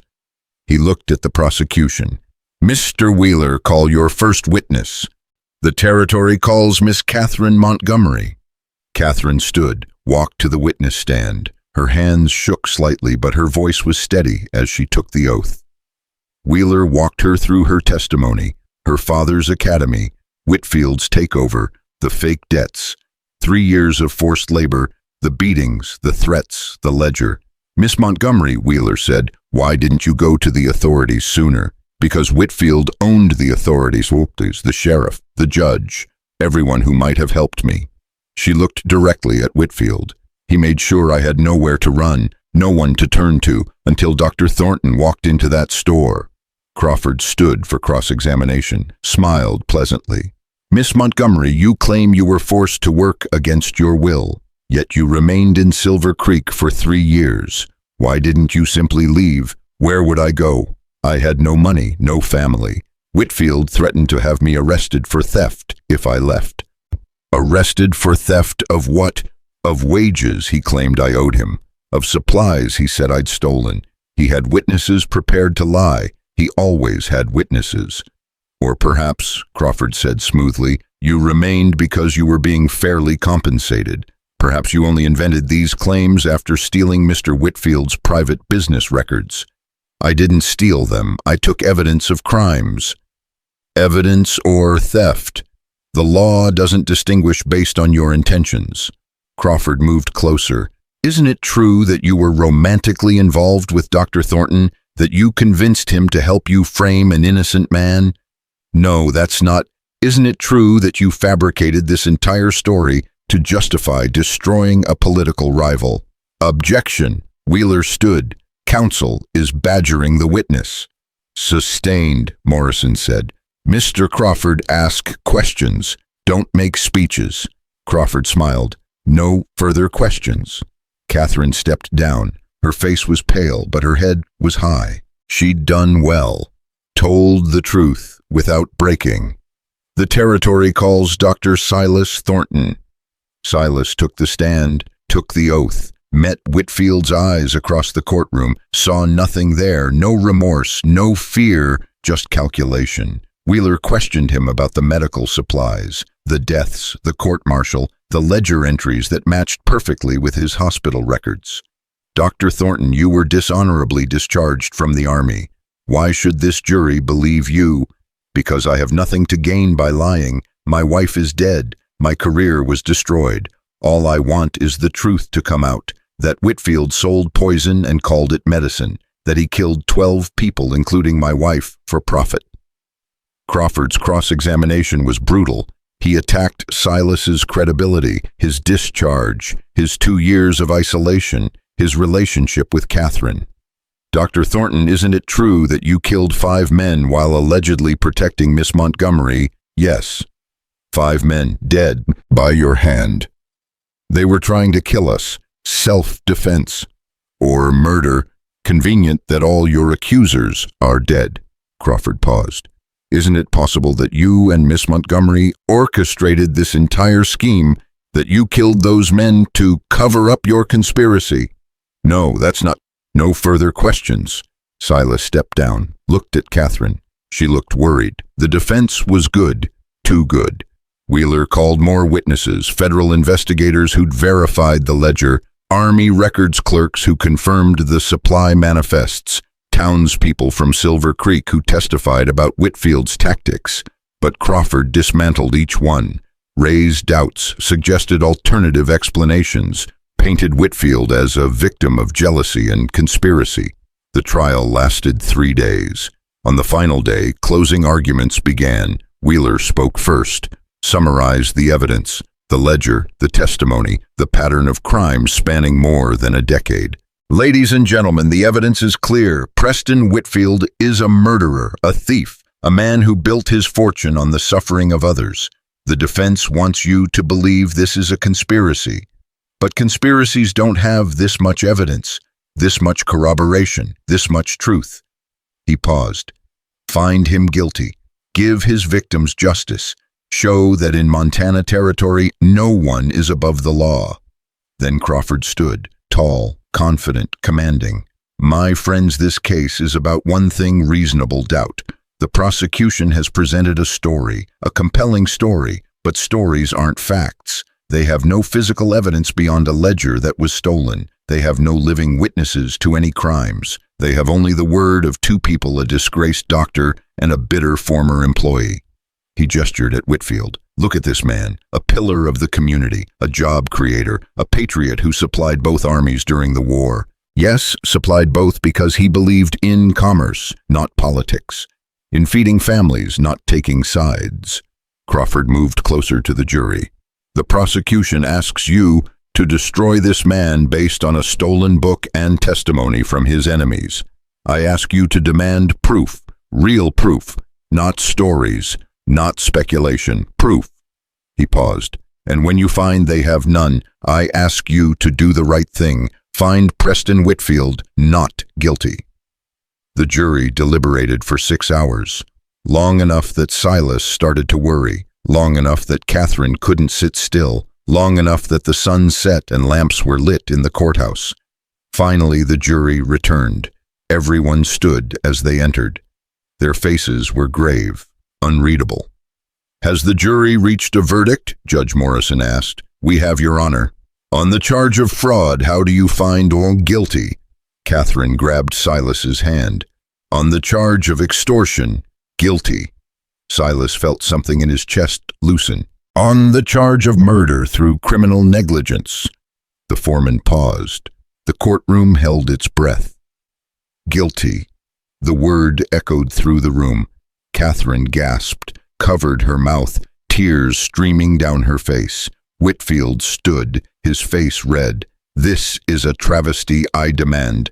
Mr. Whitfield, you'll sit down and be quiet or I'll have you gagged. Morrison's voice was ice. He turned to the jury. Thank you for your service. Court is adjourned until sentencing tomorrow morning. Outside the courthouse, Catherine collapsed against Silas, sobbing, not sadness, relief. 3 years of carrying weight finally lifted. We did it, she said. We actually did it. Yeah, we did. He's going to prison. For the rest of his life, probably. She pulled back, looked up at him. What happens now? Now we live, we build, we become who we were meant to be before he tried to destroy us. Together, Silas thought about his cabin, about 2 years of isolation, about the offer from Dr. Burke, about Catherine's dream of rebuilding her father's academy. Yeah, he said, together. They stood on the courthouse steps as night fell over Helena. Two broken people who'd found a way to be whole. Not healed, that would take time, but whole enough, strong enough, together enough. Tomorrow Whitfield would be sentenced. Tomorrow they'd start figuring out what came next. But tonight they'd won, and that was enough. The sentencing hearing began at 9 sharp. The courtroom was even more packed than before. Word had spread. Victory was sweet, but people wanted to see how sweet. They wanted to watch Preston Whitfield face consequences. Silas and Catherine sat in the front row. Her hand found his and held tight. Neither spoke.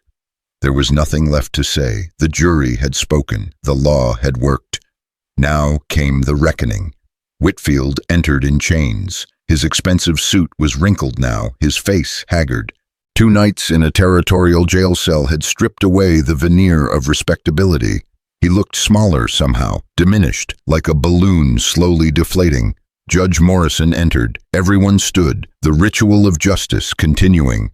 "Mr. Whitfield," Morrison said, "you've been found guilty on multiple counts. Before I pass sentence, the court will hear victim impact statements. Miss Montgomery, you may proceed." Catherine stood. Her legs shook, but she walked to the front of the courtroom without stumbling, turned to face Whitfield directly. 3 years, she said. Her voice was quiet but steady. 3 years you stole from me. 3 years of being told I was worthless, of being beaten, of being trapped. You took my father's life's work and twisted it into something ugly. You took his death and made it meaningless. You took me, a woman who'd done nothing to you, and tried to break me. She paused. But you failed. I'm standing here. You're in chains. And the world finally knows what you are. Whitfield stared at her, his jaw tight, eyes burning. I don't forgive you. Catherine continued. I won't forgive you, but I'm done letting you have power over me. This is the last time I'll think about you. The last time I'll speak to you. After today, you're nothing to me. Just a bad memory that's finally over. She returned to her seat. Silas squeezed her hand. She'd done it, faced him, taken back her power. Dr. Thornton, Morrison said, do you wish to speak? Silas stood, walked forward, looked at Whitfield for a long moment. My wife's name was Sarah, he said. She was 28 when she died, screaming, burning with fever, begging me to make the pain stop. I gave her medicine, your medicine, poison you sold to the army for profit. She died because of you. 12 others die because of you. Their families grieved. Their children grew up without parents. Their spouses learned to live with emptiness. His voice was flat. Clinical. You did that. You made that choice, and you did it for money. Whitfield finally spoke.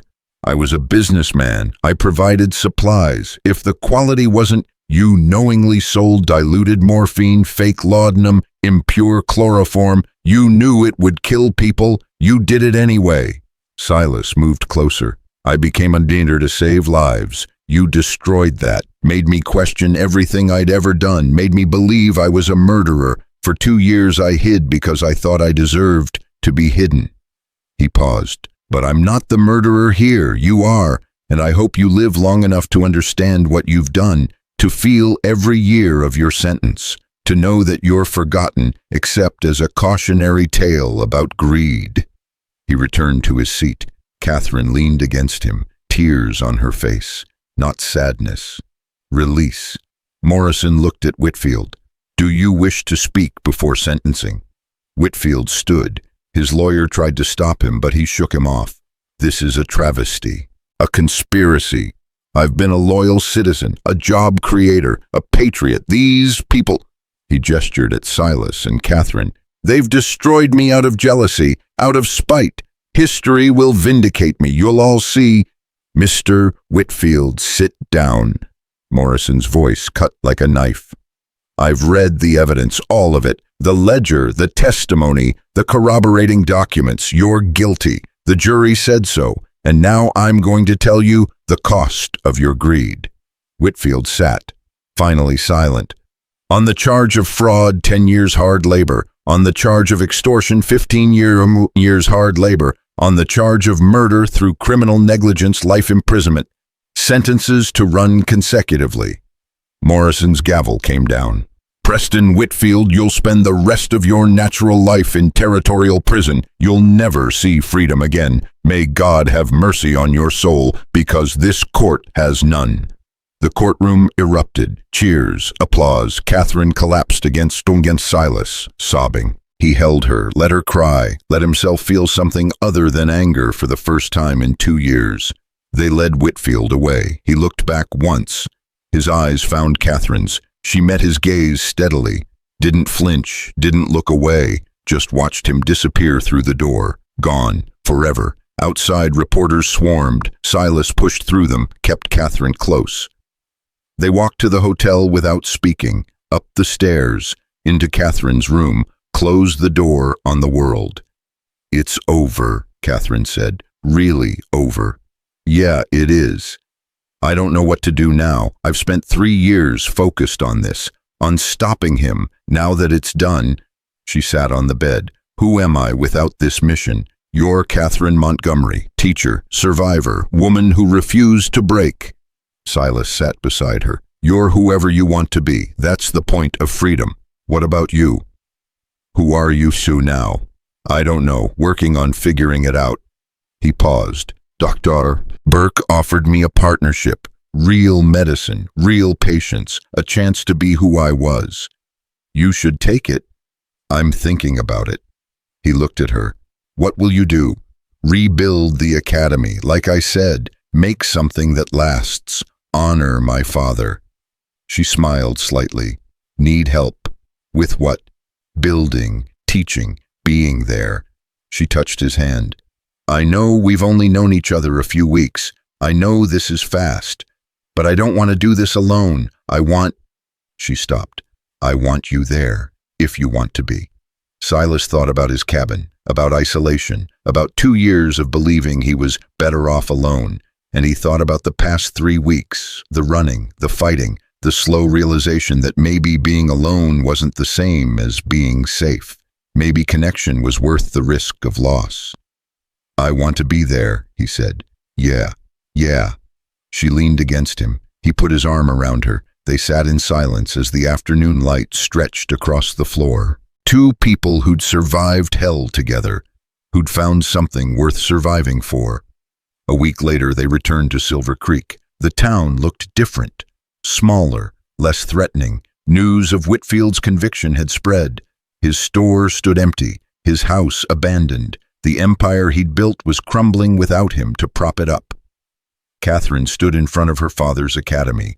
The building was run down, windows broken, roof sagging, but the bones were good, the foundation solid.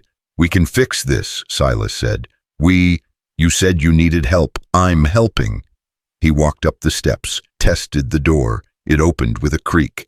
Inside, dust covered everything, but there were still desks, still books on shelves, still the echo of children's voices from years past. "My father taught his first class here in 1860, Catherine said. She ran her hand along a desk. 23 children, all ages, some barely spoke English. He taught them to read, to do arithmetic, to think for themselves." She looked at Silas. "That's what I want to do. Teach children to think, to question, to stand up when standing costs something." "Then let's do it." They spent the next month rebuilding. Silas fixed the roof, replaced windows, shored up walls. Catherine cleaned, organized, found the old lesson books her father had used, made new ones where they were needed. Dr. Burke visited halfway through, brought his medical bag. "Heard you were working yourself to death. Thought I'd check." "I'm fine," Silas said. "You're exhausted, but happy. That's good." Burke set down his bag. "My offer still stands. Partnership, when you're ready." "I know, I will be, soon. Just need to finish this first. Take your time. Good doctors are rare. Better ones are rarer still. You're both." Burke paused. "Your court-martial was overturned last week. Did you hear full exoneration, reinstatement of rank and pension, public apology from the Army?" Silas stopped hammering. "What?" "Federal investigation concluded. You and the other surgeons were scapegoated. The real criminals were the contractors, the supply officers who took bribes, the politicians who looked away. Burke smiled. You're Captain Thornton again, if you want to be. I don't want the rank, but the rest. Silas set down the hammer.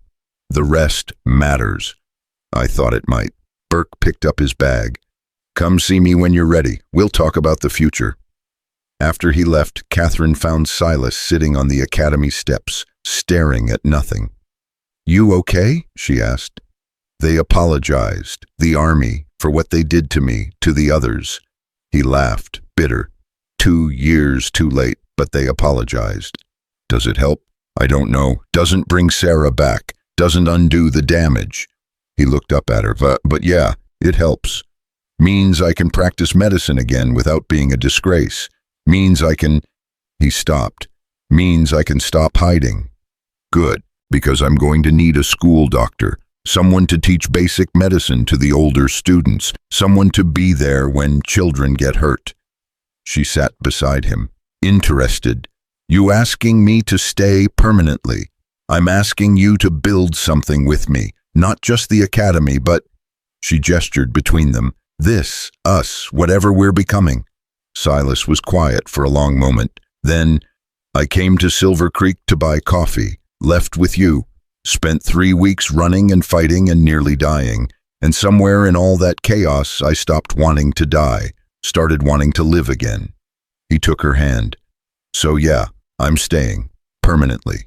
She kissed him. Soft, gentle, full of promise and possibility, and all the hope they'd fought so hard to keep alive. When they pulled apart, she smiled. We should probably finish fixing the roof before winter. Probably. They worked through autumn. The academy took shape. Word spread. Families who'd lost hope when Whitfield closed the school started coming back, asking questions, enrolling children. On the first day of classes, 20 children showed up, scared, hopeful, hungry for learning. Catherine stood at the front of the room, her father's desk behind her, his books on the shelves, his dream alive again. Welcome, she said. My name is Miss Montgomery. This academy was built by my father.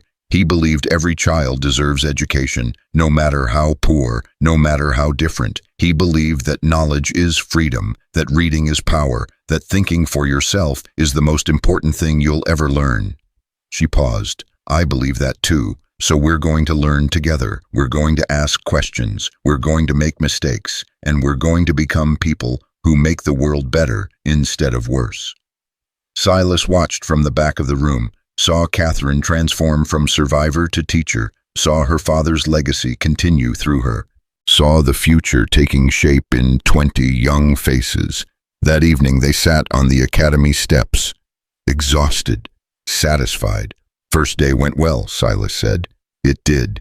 We'll see if they come back tomorrow. They will. How do you know? Because you gave them something to believe in, same as you did for me. Catherine leaned against him. I couldn't have done this without you. Yeah, you could have. You're stronger than you think. Maybe, but I'm glad I didn't have to. She looked up at the stars. You think my father would be proud. I know he would be. Months passed. The academy thrived. More students enrolled. Catherine taught reading and arithmetic. Silas taught basic medicine and science.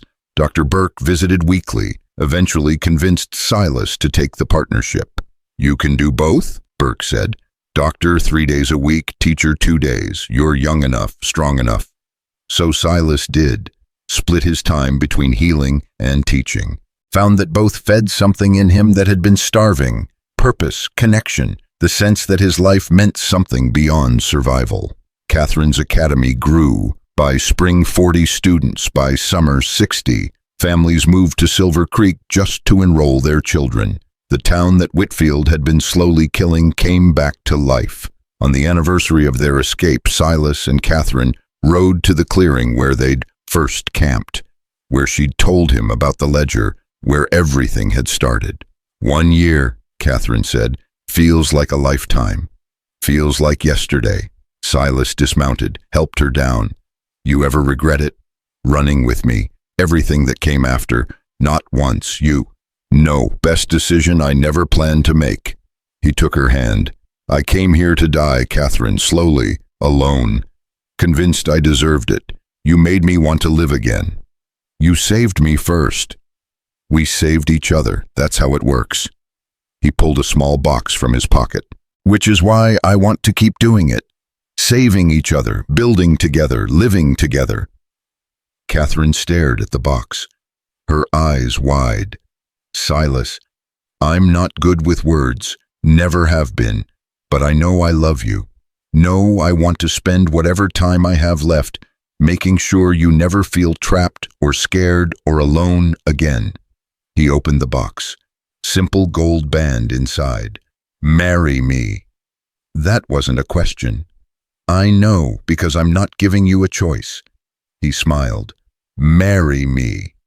She laughed, cried. Yes, yes, you stubborn, impossible, wonderful man, yes. He slipped the ring on her finger, kissed her, and for the first time since Sarah died, he felt complete. Not healed, those wounds would always ache, but whole enough, happy enough, alive enough. They married a month later, small ceremony. Dr. Burke officiated. The academy students threw flowers. The town celebrated. Even Marshal Hendricks rode in from Helena, brought news that Whitfield had died in prison. Heart attack. Quick. Painless. More mercy than he'd shown anyone. Good riddance, Catherine said. Amen to that. Silas agreed. They honeymooned at his cabin, the one he'd built to hide from the world. It looked different now, smaller, less necessary, but peaceful in its way. What do you want to do with it? Catherine asked. Keep it. For when we need to get away, remember where we came from. He pulled her close. But I don't want to live here anymore. Don't want to hide. Want to be in the world. Making noise. Making difference. Good, because I plan to make a lot of noise. They returned to Silver Creek, to the academy, to their life. Years passed. The academy grew, became the best school in Montana Territory. Students went on to become teachers, doctors, lawyers, leaders who remembered that education was freedom and knowledge was power. Silas's medical practice thrived. He became known as the doctor who'd talk to anyone, treat anyone, who charged based on what people could pay, who remembered what it felt like to be powerless, and made sure his patients never felt that way. Catherine gave birth to their first child 3 years after they married. A daughter. They named her Sarah, for Silas's first wife, for the woman whose death had led him to Catherine, for the connection between past and future. You think she'd mind, Catherine asked, that we named our daughter after her? I think she'd be honored. She always wanted children. Silas held his daughter, marveled at her tiny fingers, her perfect face. She'd have liked you, Catherine, would have been friends. I wish I could have known her. In a way you did. She made me who I was. You made me who I am. Both of you saved me, just in different ways. More children came, 2 sons, another daughter. The house expanded. Life got louder, messier, full. On quiet evenings, Silas and Catherine would sit on their porch, watch their children play, talk about the past without pain, about the future with hope. You ever think about that day, Catherine asked, when you walked into Whitfield's store every day? Regret it, not once. He took her hand, kissed it. Best $400 I ever spent. I was worth $400. You were worth everything I had, still are. She leaned against him. We did good, didn't we? Built something real, helped people, made a difference. We did. Your father would be proud. So would Sarah. They sat in comfortable silence as the sun set. Their children's laughter echoed through the evening. The academy stood solid against the Montana sky, a testament to persistence, to refusing to break, to the idea that broken people could heal each other if they were brave enough to try. Silas thought about the man he'd been, the one who'd ridden into Silver Creek wanting nothing but supplies and solitude, the one who'd been running from guilt and grief and the weight of 12 deaths. That man was gone, replaced by someone who'd learned that redemption wasn't escape, wasn't hiding, wasn't pretending the past didn't exist. Redemption was facing the thing that broke you and choosing to stand anyway, was taking pain and transforming it into purpose, was finding someone worth fighting for and never letting go. He'd saved Catherine from Whitfield. She'd saved him from himself. Together they'd built a life worth living, a legacy worth leaving, a story worth telling. Years later, when Silas was old and his hands weren't steady enough for surgery anymore, he'd sit in the academy and tell students about the day he saw bruises on a woman's wrists, about the choice he'd made, about the journey that followed. "The world's full of people who'll hurt you," he'd say, echoing Catherine's father. "Be someone who helps instead, even when it's hard, especially when it's hard, because the hardest choices are usually the ones that matter most." Students listened, remembered, went into the world carrying that lesson, creating ripples that spread far beyond Silver Creek, beyond Montana, beyond anything Silas and Catherine could have imagined. And when Silas died peacefully in his sleep with Catherine holding his hand, his last thought was simple: he'd mattered. His life had meant something. He'd turned his worst moment into his best choice. Catherine lived another decade, kept teaching, kept the academy running, kept Silas's memory alive through stories and lessons and the simple act of showing up every day to make the world slightly better. On her last day, surrounded by children and grandchildren, she smiled. "He came for coffee," she whispered, "left with everything, best trade ever made." She closed her eyes, joined Silas, joined her father, joined everyone who'd believed that one person's choice could change everything. The academy still stands. A plaque by the door reads, "Founded by Robert Montgomery. Rebuilt by Catherine Montgomery Thornton and Dr. Silas Thornton. Dedicated to the belief that broken things can be mended and broken people can be whole." Students still learn there, still ask questions, still become people who help instead of hurt, because two people refuse to give up, refuse to break, refuse to accept that the world's cruelty was the final word.